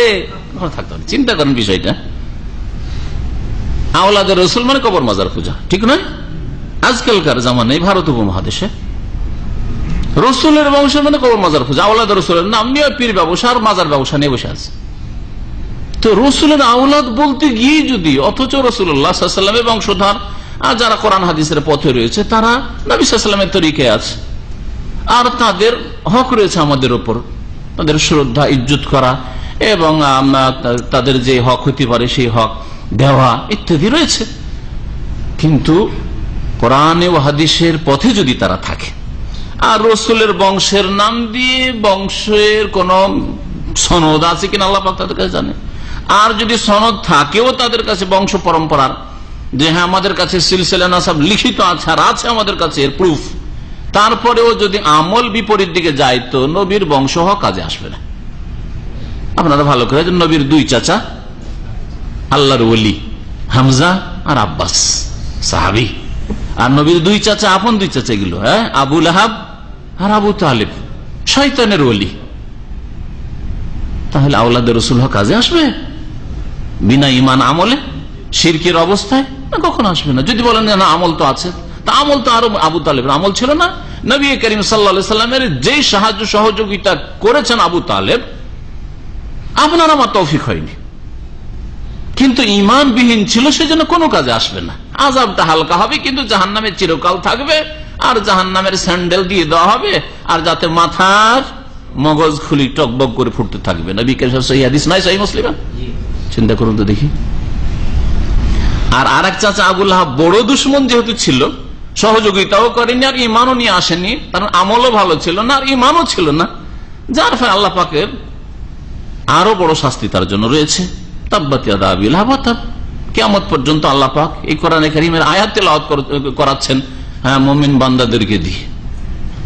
ধ্বংসের অভিশাপ হইতেই আছে আবু লাহাবের উপর, আবু লাহাবের উপর, তার বিবির উপর। আমরাতু হাম্মালাতুল হাতাব। নবী করিম সাল্লাল্লাহু আলাইহি ওয়াসাল্লাম এইজন্য বলেছেন, মান আবতা বিহি আমালুহু লাম ইউসরি বিহি নাসাবুহু। যার আমল তাকে পেছনে ফেলে দেবে, তার বংশ তাকে কখনো এগিয়ে দিতে পারবে, অগ্রগামী করতে পারবে না। আমার আপনার আমল যদি খারাপ হয়, তা আমি যতই বড় শাইখের আর আল্লামার আর হুজুরের বংশ হই, কিচ্ছু কাজ আসবে। নবীর বংশ হোক আর কিছু হোক, ইব্রাহিম খলিলুল্লাহর বংশ, কুরাইশরা কি ইব্রাহিম আলাইহিস সালামের বংশ না? ইসমাইল যে আল্লাহর রাস্তায় নিজেকে জবাই করার জন্য প্রস্তুত, আল্লাহ যদি না বাঁচাতেন তাহলে কুরবানি দিয়ে, তাহলে তিনি জবি, আসলে জবি, তিনি জবাই। আল্লাহ পাকের রাস্তায় জানকে কুরবান করছে, তার বংশ না? কাজে এসছে? কাজে আসেনি। ঈমান এবং আমলবিহীন জীবন পাশবিক জীবন, জি, পশুর চাইতে নিকৃষ্ট জীবন। আল্লাহ পাক রব্বুল আলামিন বলছেন যে তাদের মুখ দিয়ে খুব মারাত্মক কথা বেরোয়, বড়ই অপরাধের কথা বেরোয়। ইয়াকুলুনা ইল্লা কাযিবা, তারা একমাত্র মিথ্যা কথা বলে। তারা মিথ্যা কথা ছাড়া আর কিছু বলে না। ধর্মের নামে মিথ্যা কথা, সবচেয়ে বড় অপরাধ ধর্মের নামে মিথ্যা কথা বলা। কিন্তু এক হচ্ছে ধর্মের নামে বলা, দুনিয়ার নামে মিথ্যা কথা বলছে। তো মানুষ যারা বিবেকবান, জ্ঞান বুদ্ধি আছে, তারা বুঝতে পারছে যে এরা ধর্ম ব্যবসায়ী না, ধর্মের কথা বলছে না, এরা দুনিয়ার পেট পূজারী। এদের পেটের চিন্তা, গদির চিন্তা, খ্যাতির চিন্তা, পয়সার চিন্তা, এইসব। কিন্তু যারা ধর্ম ব্যবসা করছে তাদের সম্পর্কে অনেকে ধোঁকা খেয়ে যাচ্ছে। ধর্ম কিন্তু আসল ধর্ম নয়, ধর্ম কিন্তু বাতিল, কোরআন এবং হাদিস ভিত্তিক নয়। তাহলে এখানে অনেক মানুষ ধোঁকা খেয়ে পথভ্রষ্ট হচ্ছে। ফাদাল্লু আদালু, নিজেরাও পথভ্রষ্ট আর অন্যদেরকেও পথভ্রষ্ট করছে। আল্লাহ পাক রব্বুল তারপরে নবী করিম সাল্লাল্লাহু আলাইহি সাল্লামকে সান্ত্বনা দিচ্ছেন, ফালাআল্লাকা বাখিউন নাফসাকা আলা আসারিহিম ইল্লাম ইউমিনু বিহাযাল হাদিসে আসাফা। হে নবী, মনে হচ্ছে যে তুমি তোমার প্রাণকে বিনাশ করে দেবে। বাখিউন মানে হালিকুন, বাখা আর হালাকা একই অর্থ। লাআল্লাকা বাখিউন নাফসাকা, মনে হচ্ছে যে তুমি হে মুহাম্মদ সাল্লাল্লাহু আলাইহি ওয়াসাল্লাম তোমার প্রাণকে তুমি বিসর্জন দিয়ে দিবে। আলা আসারিহিম, তাদের পিছনে পড়ে। এই কাফের মুশরিক, এই মক্কাবাসী, আরব যারা মুশরিক পাপিষ্ট, তাদের পিছনে পড়ে যে এদেরকে কি করে উদ্ধার করবো, এদেরকে কি করে হেদায়েত করবো, এদেরকে কি করে সঠিক পথে নিয়ে আসবো, এরা কেমন করে আমার কথা মানবে, এদের অন্তরে আমার কথাটা কেমন করে নামিয়ে দিতে পারবো, এই যে চিন্তাগুলি। এই চিন্তা করতে করতে করতে, হায় আমার কথা মানছে না কেন, আমার মধ্যে ত্রুটি নাকি, আমি কি বোঝাইতে পারছি না নাকি? সুবহানাল্লাহ, কত রকমের চিন্তা। তাহলে একজন মুখলেস দায়ী, আর সবচেয়ে বড় দায়ী মুখলেস রাসূলুল্লাহ সাল্লাল্লাহু আলাইহি ওয়াসাল্লাম। আল্লাহ পাক যেন আমাদেরকে তার অনুসরণ করার তৌফিক দান করেন। আকীদার ক্ষেত্রে, ঈমানের ক্ষেত্রে, আমলের ক্ষেত্রে, দাওয়াতের ক্ষেত্রে আল্লাহ পাক যেন নবী করিম সাল্লাল্লাহু আলাইহি ওয়াসাল্লামের ইত্তেবা করার তৌফিক দান করেন। নবী করিম সাল্লাল্লাহু আলাইহি ওয়াসাল্লামের মনে তাহলে কত দরদ থাকতো, ব্যথা, যে লোকগুলো জাহান্নামে চলে যায় মরে গেলে, না না না যেতে দেবো না, কি করে পারবো, এইভাবে বুঝালাম হইল না, আর একভাবে বুঝিয়ে দেখি। এই সময় গিয়েছিলাম, হইল না, ব্যস্ত ছিল, কথা শুনতে চাইলেন না, দেখি একটু ফ্রি সময় গিয়ে দেখি, এইখানে হয়নি তো দেখি ওইখানে গিয়ে দেখি। এইভাবে নবী করিম সাল্লাল্লাহু আলাইহি ওয়াসাল্লাম তাদেরকে এই জাহান্নামের রাস্তা থেকে উদ্ধার করার জন্য আপ্রাণ চেষ্টা করেছেন। আল্লাহ বলছেন তাদের পিছনে পড়ে তুমি নিজের প্রাণকে বিসর্জন করে দেবে। ইনলাম ইউমিনু বিহাযাল হাদিস আসাফা, যদি এরা এই হাদিস, এই বাণীর প্রতি ঈমান না নিয়ে আসে, আসাফান আক্ষেপ করতে করতে, এই আসাফানের সম্পর্ক আছে বাখিউন নাফসাকার সাথে। লাআল্লাকা বাখিউন নাফসাকা আলা আসারিহিম আসাফা, যেন হে নবী মনে হচ্ছে যে তুমি তোমার প্রাণকে বিসর্জন দিয়ে দিবে, তুমি নিজেকে ধ্বংস করে ফেলবে তাদের পিছনে পড়ে আক্ষেপ করে, যে এরা এই কিতাবের প্রতি, এই বাণীর প্রতি কেন ঈমান নিয়ে আসে না। ইনলাম ইউমিনু বিহাযাল হাদিস, আল্লাহ পাক রব্বুল কোরআনে কারীমকে তাহলে কি বললেন? আল হাদিস বললেন। হাদিস মানে হচ্ছে বাণী, শাব্দিক অর্থ হচ্ছে বাণী, আর কোরআনে কারীম কালামুল্লাহ, আল্লাহ পাকের বাণী, সেই জন্য এটাও আল হাদিস। আর রাসূলুল্লাহ সাল্লাল্লাহু আলাইহি ওয়াসাল্লাম যা করেছেন, যা বলেছেন এবং তার সামনে সাহাবীরা করেছেন, তিনি অনুমোদন দিয়েছেন, চুপ থেকেছেন, সমর্থন দিয়েছেন, এই সবগুলি হচ্ছে হাদিস, এগুলিও হাদিস।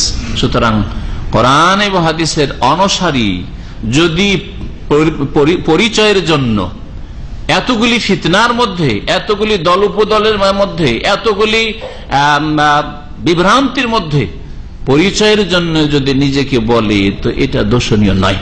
যেমন নবী করিম সাল্লাল্লাহু আলাইহি সাল্লামের সাহাবায়ে কেরামদের আমলেই সহিহ মুসলিমের ভূমিকা তো রয়েছে। এক শ্রেণীর আলেমদেরকে বিশেষ করে আমি বলছি যে তারা যেন এই জিনিসগুলি দেখে আর এর নাম নিয়ে বাড়াবাড়ি না করে। কারণ সাহাবায়ে কেরামরা মুসলিম থাকার সাথে সাথে যখন দেখলেন যে একটু করে এখন বিদআত শুরু হয়েছে, অসংখ্য সাহাবায়ে কেরাম তখন বেঁচে ছিলেন। নবী করিম সাল্লাল্লাহু আলাইহি সাল্লামের ইন্তেকালের পরে খোলাফা রাশিদিনের যুগে এখনো বাকি আছে। উসমান রাদিয়াল্লাহু তাআলার যুগে, আলী রাদিয়াল্লাহু তাআলার যুগে, এই যুগগুলিতে উসমান রাদিয়াল্লাহু তাআলার যুগে ফিতনা শুরু হলো আর উসমান রাদিয়াল্লাহু তাআলাকে শহীদ করলো। আলী রাদিয়াল্লাহু তাআলার জামানায় ফিতনা শুরু হইল অতিরঞ্জন বাড়াবাড়ির। আলী রাদিয়াল্লাহু তাআলা সম্পর্কে একদল বাড়াবাড়ি করে গোমরা হইল শিয়ারা, আর একদল চরমপন্থী।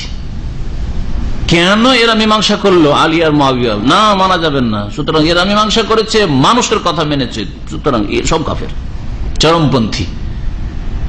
এই চরমপন্থী সব কালই থাকবে। ওই যুগ থেকে যখন শুরু হয়েছে একদল চরমপন্থী ধর্মের নামে বাড়াবাড়ি করবে আর থাকবে, সব কাফের। সবচেয়ে শ্রেষ্ঠ সেই যুগের ভূপৃষ্ঠে তখন নবী নেই, সাহাবায়ে কেরাম আবু বকর, ওমর নেই, উসমান নেই।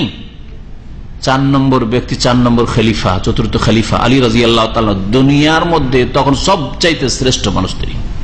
বিশ্বাস করেন না? করেন না?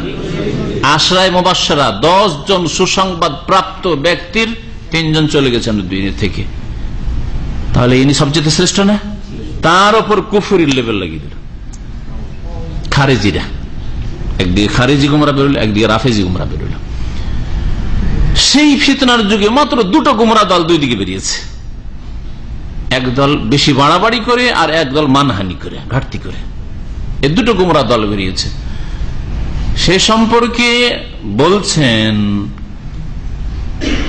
মুহাম্মদ বিন সিরিন, প্রখ্যাত তাবী, কানু লা ইয়াসআলুনা আনিল ইসনাদ। সাহাবায়ে কেরামরা সনদের কথা জিজ্ঞেস করতেন না। একজন সাহাবী আরেকজন সাহাবীকে বলে রাসূলুল্লাহ সাল্লাল্লাহু আলাইহি ওয়াসাল্লাম বলেছেন, এই কথা জিজ্ঞেস করো, তুমি নিজে শুনেছো নাকি আর কারো কাছে শুনেছো, এরকম সনদ জিজ্ঞেস করতেন না। তোমার সূত্রটা কি? ফালাম্মা ওয়াকাতিল ফিতনা, যখন ফিতনা শুরু হলো, এই যে আপোষে ফিরকা শুরু হলো, তাহলে সাম্মু লানা রিজালাকুম, তখন তারা বলতে শুরু করলে সাহাবায়ে কেরাম তাবেঈনরা, তোমাদের নাম বলো, বর্ণনাকারীদের রিজাল নাম বলো, কার কাছ থেকে শুনেছো তুমি? সরাসরি সাহাবীর কাছ থেকে শুনেছো না সরাসরি রাসূলের কাছে শুনেছো? না তুমি অন্য কোন তাবেঈর কাছে শুনেছো? না ওই খারিজি, কোন খারিজির কাছে শুনেছো? না রাফিজির কাছে শুনেছো? সাম্মু লানা রিজালাকুম,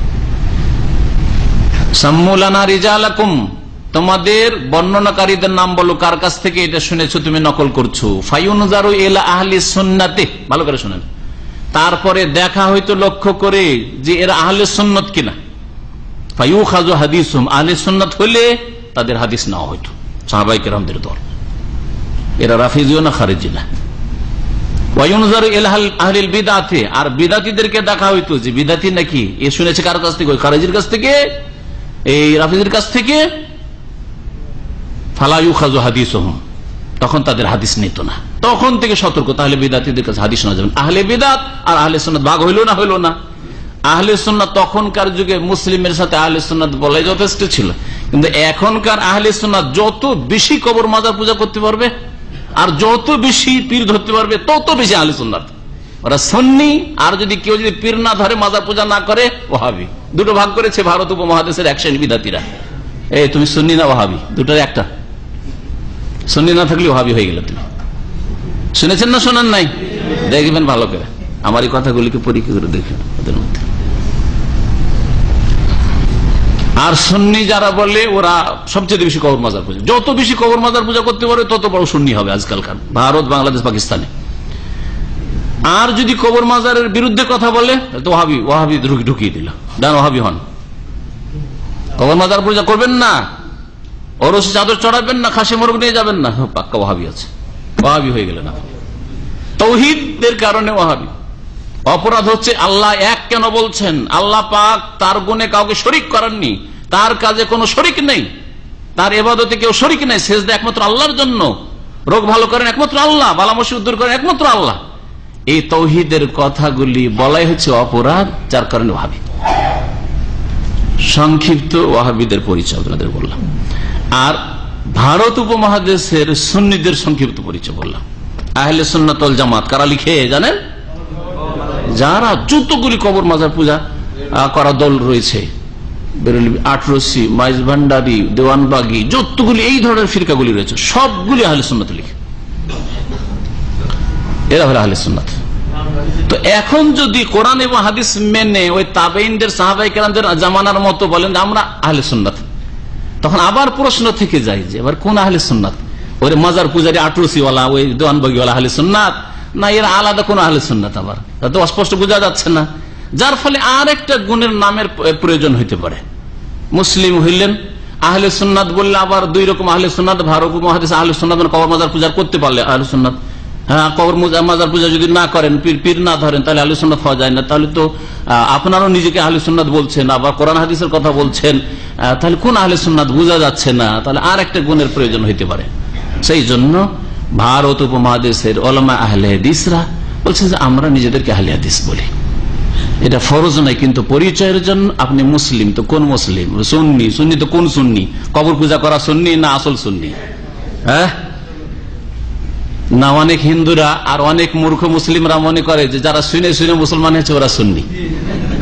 আমাকে এক ভারতের এক হিন্দু পুলিশ বলছে যারা শুনে শুনে মুসলমান হয়েছে, নবীকে দেখেনি, ওরা হচ্ছে সুন্নি, আর যারা দেখেছে ওরা শিয়া। তারপরে দেখলো কি করে, এখনকার দেখলো কি করে, বুঝছেন?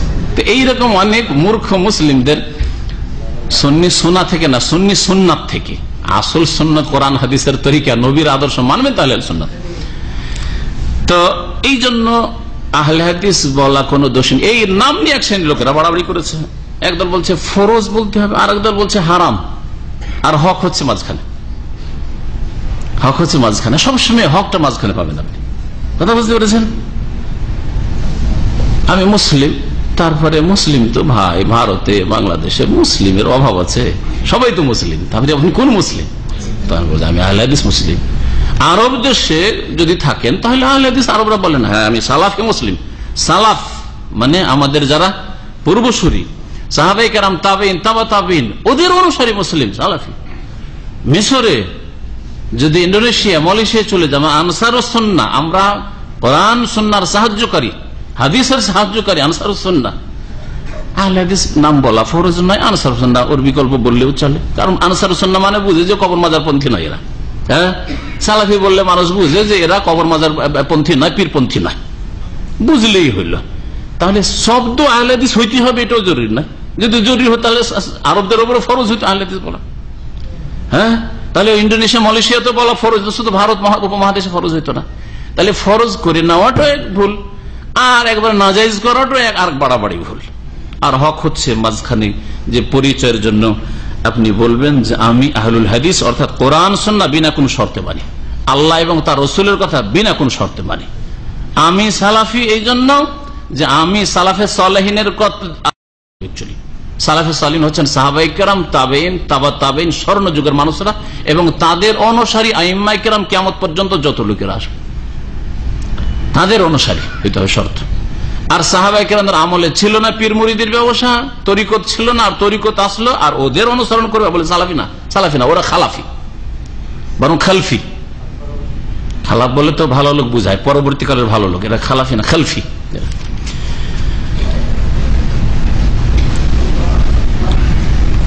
আল্লাহ পাক রব্বুল আলামিন তারপর ইরশাদ করেছেন ইন্না জাআলনা মা আলাল আরদি যিনাতাল লাহা লিনাবলুয়াহুম আইয়ুহুম আহসানু আমালা। এখানে আল্লাহ পাক এই পৃথিবীর কথা বলছেন, যে পৃথিবীকে আল্লাহ পাক কি করেছেন তাই বলছেন, আর কি করবেন। আবার ইন্না জাআলনা মা আলাল আরদি যিনাতাল লাহা, নিশ্চয় আমি পৃথিবীর উপর যা কিছু সৃষ্টি করেছি তা পৃথিবীর জন্য শোভা সৌন্দর্য করেছি। পৃথিবীর উপর যা কিছু আছে, পাহাড় পর্বত, গাছপালা, নদী নালা, সাগর মহাসাগর, আর যত সৃষ্টিকুল মখলুকাত, পশু পাখি, এগুলো কি পৃথিবীর অলংকার, সৌন্দর্য। মাছ দেখতে কত সুন্দর লাগে, এক এক রকমের মাছ। আল্লাহু আকবার।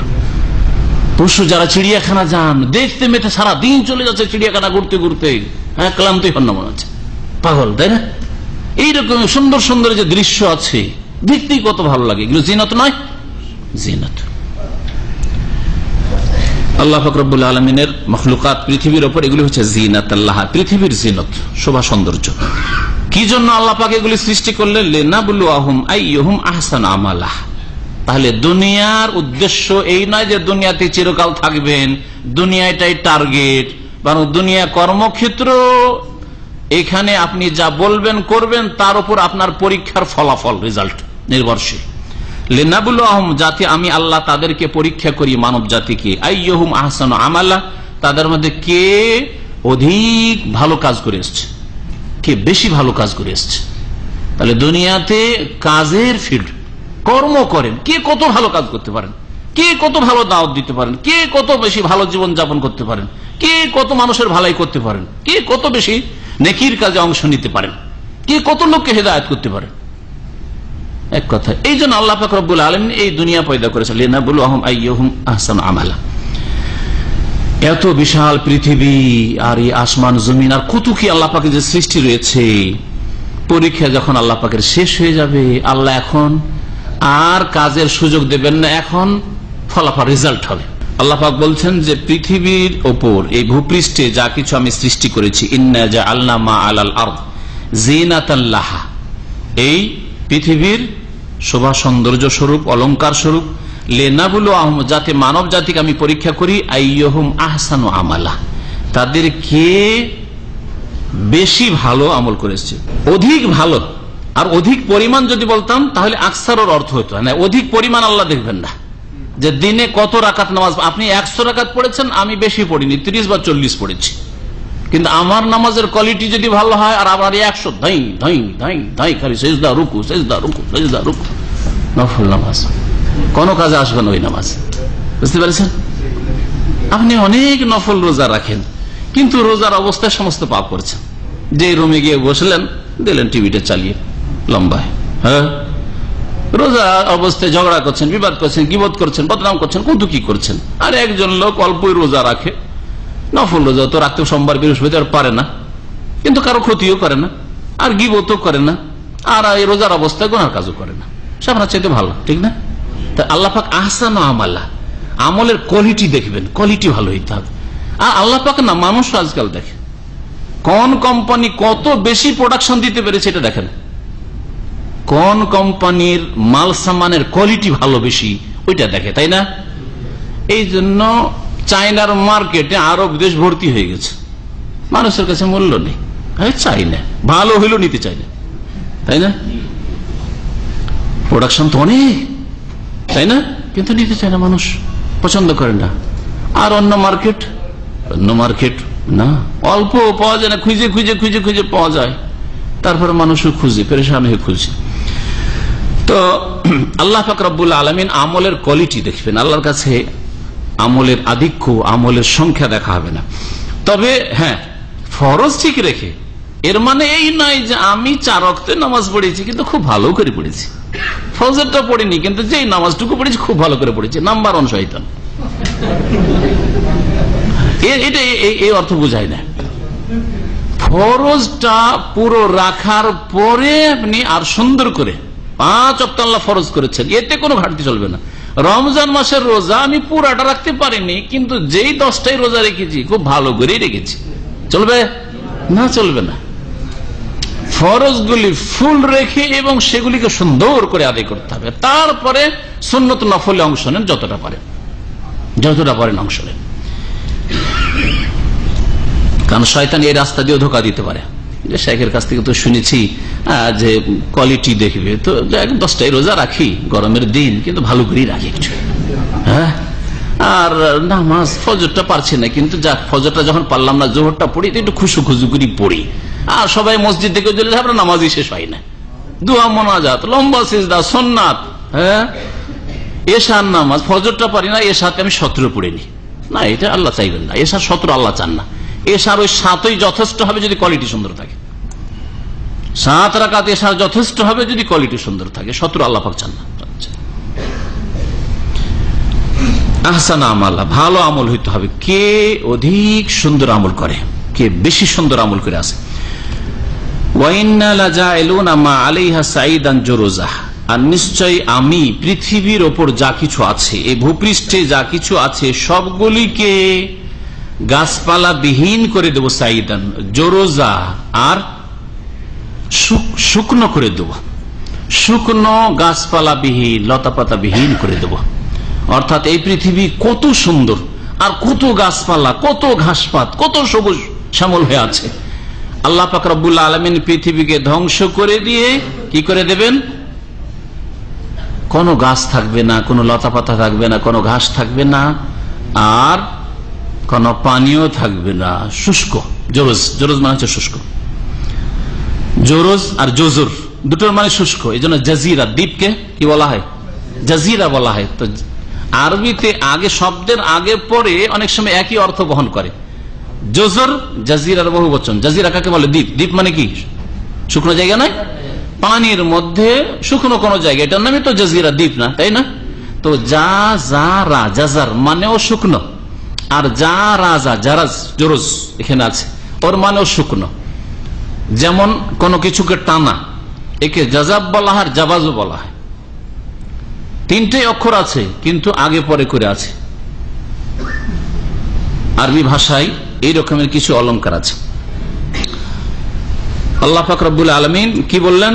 যে এই পৃথিবী এত সুন্দর হওয়া সত্ত্বেও কর্মক্ষেত্র যখন শেষ হয়ে যাবে, পরীক্ষার সময় শুরু হবে, এখন রেজাল্ট, ফলাফল, ফলাফল যখন দেব তখন পৃথিবীকে গাছপালা শূন্য করে দেব, সাইদান মানে, আর শুষ্ক করে দেব।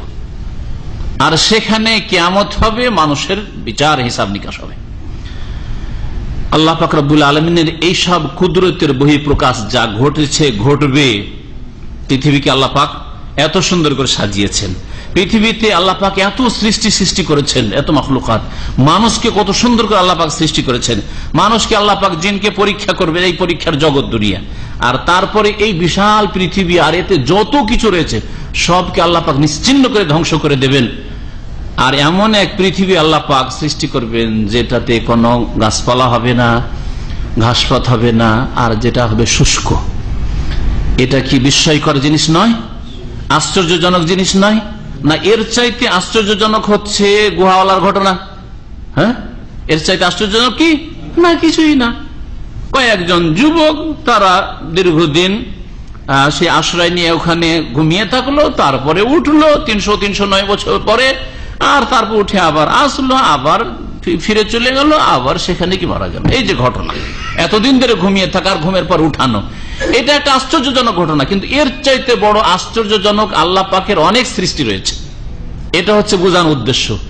তাহলে তারপরের আয়াতে আসছে, আম হাসিবতা আন্না আসহাবাল কাহফি ওয়ার রাকিমি কানু মিন আয়াতিনা আজাবা। এই গুহা অধিবাসীদের যে ঘটনা আল্লাহ পাক বর্ণনা শুরু করছেন, আর বলছেন যে এটা কি আমার আশ্চর্যজনক নিদর্শন মনে করছো? হ্যাঁ, আশ্চর্যজনক নিদর্শন, কিন্তু এর চাইতে বড় বড় আশ্চর্যজনক সৃষ্টি, নিদর্শন আল্লাহ পাকের অনেক রয়েছে। এই সূর্য, এই চন্দ্র, এই তারকা গ্রহ, আর আল্লাহ পাক রব্বুল আলামিনের সৃষ্টি, পৃথিবী, সাগর, মহাসাগর, নদী, নালা, উত্থান পতন, জাতির উত্থান পতন, এগুলি আল্লাহ পাকের বহু নিদর্শন, সৃষ্টিগত নিদর্শন আল্লাহ পাক রব্বুল আলামিন। এখান থেকে আজকে তার শেষ করি, কারণ সময় শেষ দিকে। আর এই গুহার অধিবাসীদের ঘটনা শুরু করলে আবার মাঝখানে ভাঙাচোরা থেকে যাবে। ইনশাআল্লাহ তাআলা আগামী সপ্তাহে আল্লাহ পাক যদি এখানে রাখেন এবং সেই সালামত থাকি, তো আবার ইনশাআল্লাহ আমরা তাফসীর করব। আল্লাহ পাক যেন আমাদের গুনাহ খাতা মাফ করে দেন, কোরআন বোঝার তৌফিক দান করেন, কোরআনের প্রতি আমল করার তৌফিক দান করেন। আল্লাহ পাক আমাদেরকে সংশোধন করার তৌফিক দান করেন। আল্লাহ পাক আমাদের নিজেদের সংশোধনের তৌফিক দান করেন, মানুষের সংশোধন আল্লাহ পাক তৌফিক দান করেন। আপনজনদেরকে আল্লাহ পাক যেন হিদায়াতের পথে রাখেন। আল্লাহ পাক মুসলিম ভাই বোনদেরকে যে যেখানে আছেন আল্লাহ পাক যেন হেফাজত করেন, সমস্ত অনিষ্ট থেকে, বালা মুসিবত থেকে যেন রক্ষা করেন। যেসব ভাইরা অনেকেই দোয়া চেয়েছেন, কারো আম্মার ইন্তেকাল হয়েছে, যেমন আমাদের এক ভাই বললেন, আবু হানিফা ভাই, মনে হয় নাকি? আবু হানিফা কোথায়? বললেন ওনার আম্মার ইন্তেকাল হয়েছে, আজকে আপনাদের কাছে দোয়া চেয়েছেন। আর এক ভাই বললেন ওনার আম্মা না আব্বা অসুস্থ রয়েছে ইত্যাদি। এইরকম অনেকে আল্লাহ পাক যেসব ভাই বোনেরা অসুস্থ রয়েছে আল্লাহ পাক যেন তাদেরকে সুস্থতা দান করেন। যেসব ভাই বোনরা মুমিন মুমিনাত দুনিয়া থেকে বিদায় নিয়েছেন, আল্লাহ পাক তাদের রুহের মাগফিরাত করেন, গুনাহ খাতা মাফ করে দেন, তাদেরকে জান্নাতুল ফিরদৌস দান করেন। আর বিশেষ করে আমরা দোয়া করি আর মুমিন বান্দাদের হক আমাদের উপর, যারা এই ঢাকায় বিল্ডিং ধসে মারা গেছেন, আল্লাহ পাক তাদের মুমিন মুমিনাতদের গুনাহ খাতা যেন মাফ করে দেন। তাদের মধ্যে যারা মুমিন মুমিনাত, আর অধিকাংশই আশা করি মুমিন মুমিনাত, আল্লাহ তাদের গুনাহ খাতা তুমি মাফ করে দাও, তাদের শাহাদাত তুমি কবুল করো এবং তাদেরকে তুমি জান্নাত নসিব করো। তাদের আত্মীয় স্বজন যারা আপনজন রয়েছে তাদেরকে আল্লাহ পাক রব্বুল আলামিন তুমি ধৈর্য ধারণে তৌফিক দান করো। আল্লাহ পাক তাদেরকে তুমি উত্তম বিকল্প দান করো, উত্তম প্রতিদান দান করো। যেসব মানুষ মারা যাওয়ার কারণে ছেলেরা এতিম হয়েছে, নারীরা বিধবা হয়েছে, আল্লাহ পাক তাদের দুনিয়ার হেফাজত করো, দিনের হেফাজত করো, তাদের রিজিকে বরকত দান করো। আর যেসব ভাইরা সেখানে আহত হয়েছেন, আল্লাহ পাক রব্বুল আলামিন তাদেরকে যেন শিফা দান করেন, সুস্থতা দান করেন। আল্লাহ পাক রব্বুল আলামিন তাদেরকে যেন ঈমানের উপর রাখেন এবং তাদের জীবনে ভুল ভ্রান্তি থাকলে আল্লাহ পাক তাদেরকে যেন সংশোধনের তৌফিক দান করেন। আর তারা যেন আল্লাহমুখী হয়, পরকালমুখী হয়, এই দুয়াই তাদের জন্য করবো। আল্লাহ পাক সকলকে যেন হিদায়াত দান করেন। যেসব জালেমদের কারণে এই দুর্ঘটনা ঘটেছে, যে কোনো জালেমের কারণে, আল্লাহ পাক রব্বুল আলামিন তাদের যেন সর্বনাশ করেন। আল্লাহ পাক তাদের যেন হিদায়াত নসিব থাকে, আল্লাহ পাক হিদায়াত দান করেন। আর যেসব জালেমরা বাড়াবাড়ি করে, সীমা লঙ্ঘন করে, আর এই যে জুলমের শিকার এই ভাই বোনেরা হয়েছে, এর পিছনে যারা কারণ পরোক্ষভাবে বা প্রত্যক্ষভাবে, আল্লাহ পাক তাদের যেন সর্বনাশ করেন, আল্লাহ পাক তাদেরকে যেন ধ্বংস করেন, তাদের দুনিয়া এবং আখিরাত যেন আল্লাহ পাক রব্বুল আলামিন নষ্ট করেন। আল্লাহ পাক রব্বুল আলামিনের কাছে দোয়া করি আল্লাহ পাক আমাদের দোয়া যেন কবুল করেন। মুমিন মুমিনাতদের আল্লাহ পাক হেফাজত করেন, নেক লোকদের আল্লাহ পাক যেন হেফাজত করেন। সুবহান রাব্বিকা রাব্বিল ইজ্জাতি আম্মা ইয়াসিফুন ওয়া সালামুন আলাল মুরসালিন আলহামদুলিল্লাহি রাব্বিল আলামিন। আর কি একটা প্রশ্ন, বড় প্রশ্ন, বাংলা প্লেট ছটা আয়না দেখে বুঝি গরিব হয়ে যাবে নাকি? ভাঙ্গা প্লেট বা ভাঙ্গা আয়না, ভাঙ্গা গ্লাসে পানি খেলে কি হয়ে যাবে? দিনের দিন গরিব হয়ে যাবে। এসব আছে নাকি আপনাদের এতেকাদ? আছে, দেশে আছে। এগুলো শিরকি কথা। যেগুলি কারণ নয় কোনো কিছুর, আর সেগুলোকে কারণ যদি বলেন তো এটা হচ্ছে কমের পক্ষে ছোট শিরক। ভাঙ্গা গ্লাসে পানি খাওয়া গরিবের কারণ নয়, হ্যাঁ, ভাঙ্গা আয়নায় মুখ দেখা অভাবের কারণ নয়। সেটাকে যদি কারণ কেউ করে তাহলে এটা হচ্ছে কমপক্ষে ছোট শিরক, আর ছোট শিরক কাবিরা গুনাহ। এইরকমই তাবিজ রোগের আরোগ্যের কারণ নাই, আর তাবিজকে রোগের আরোগ্যের কারণ মনে করলে এই জন্য তাবিজ করা শিরক। হাতে টাকা বাঁধা, সুতা বাঁধা, হ্যাঁ, বালা লাগানো, এটা রোগের চিকিৎসার উপায় নয়, কিন্তু সেটাকে রোগের চিকিৎসার সোর্স মনে করলো, সেই জন্য এগুলো শিরক। বুঝে রাখবেন ভালো করে। একটা কায়দা মনে রাখবেন যে কোনো কিছু যদি সাবাব না হয়, কারণ না হয়, সেটাকে কারণ বলা হয় যে এটার ওইটা কারণ, তাহলে এটা হচ্ছে কমের পক্ষে ছোট শিরক। আর যদি বলেন ওর মধ্যেই ক্ষমতা আছে, কাফন আমার আপন, কবর আমার ঘাটি, ওই কবরে যেতে হবে, থাকবে না কেউ সাথী। ওই কবরে যেতে হবে, থাকবে না কেউ সাথী। কাফন আমার আপন, কবর আমার ঘাটি, ওই কবরে যেতে হবে, থাকবে না কেউ সাথী। ওই কবরে যেতে হবে, থাকবে না কেউ সাথী। থাকতে হবে নিরালায় একা।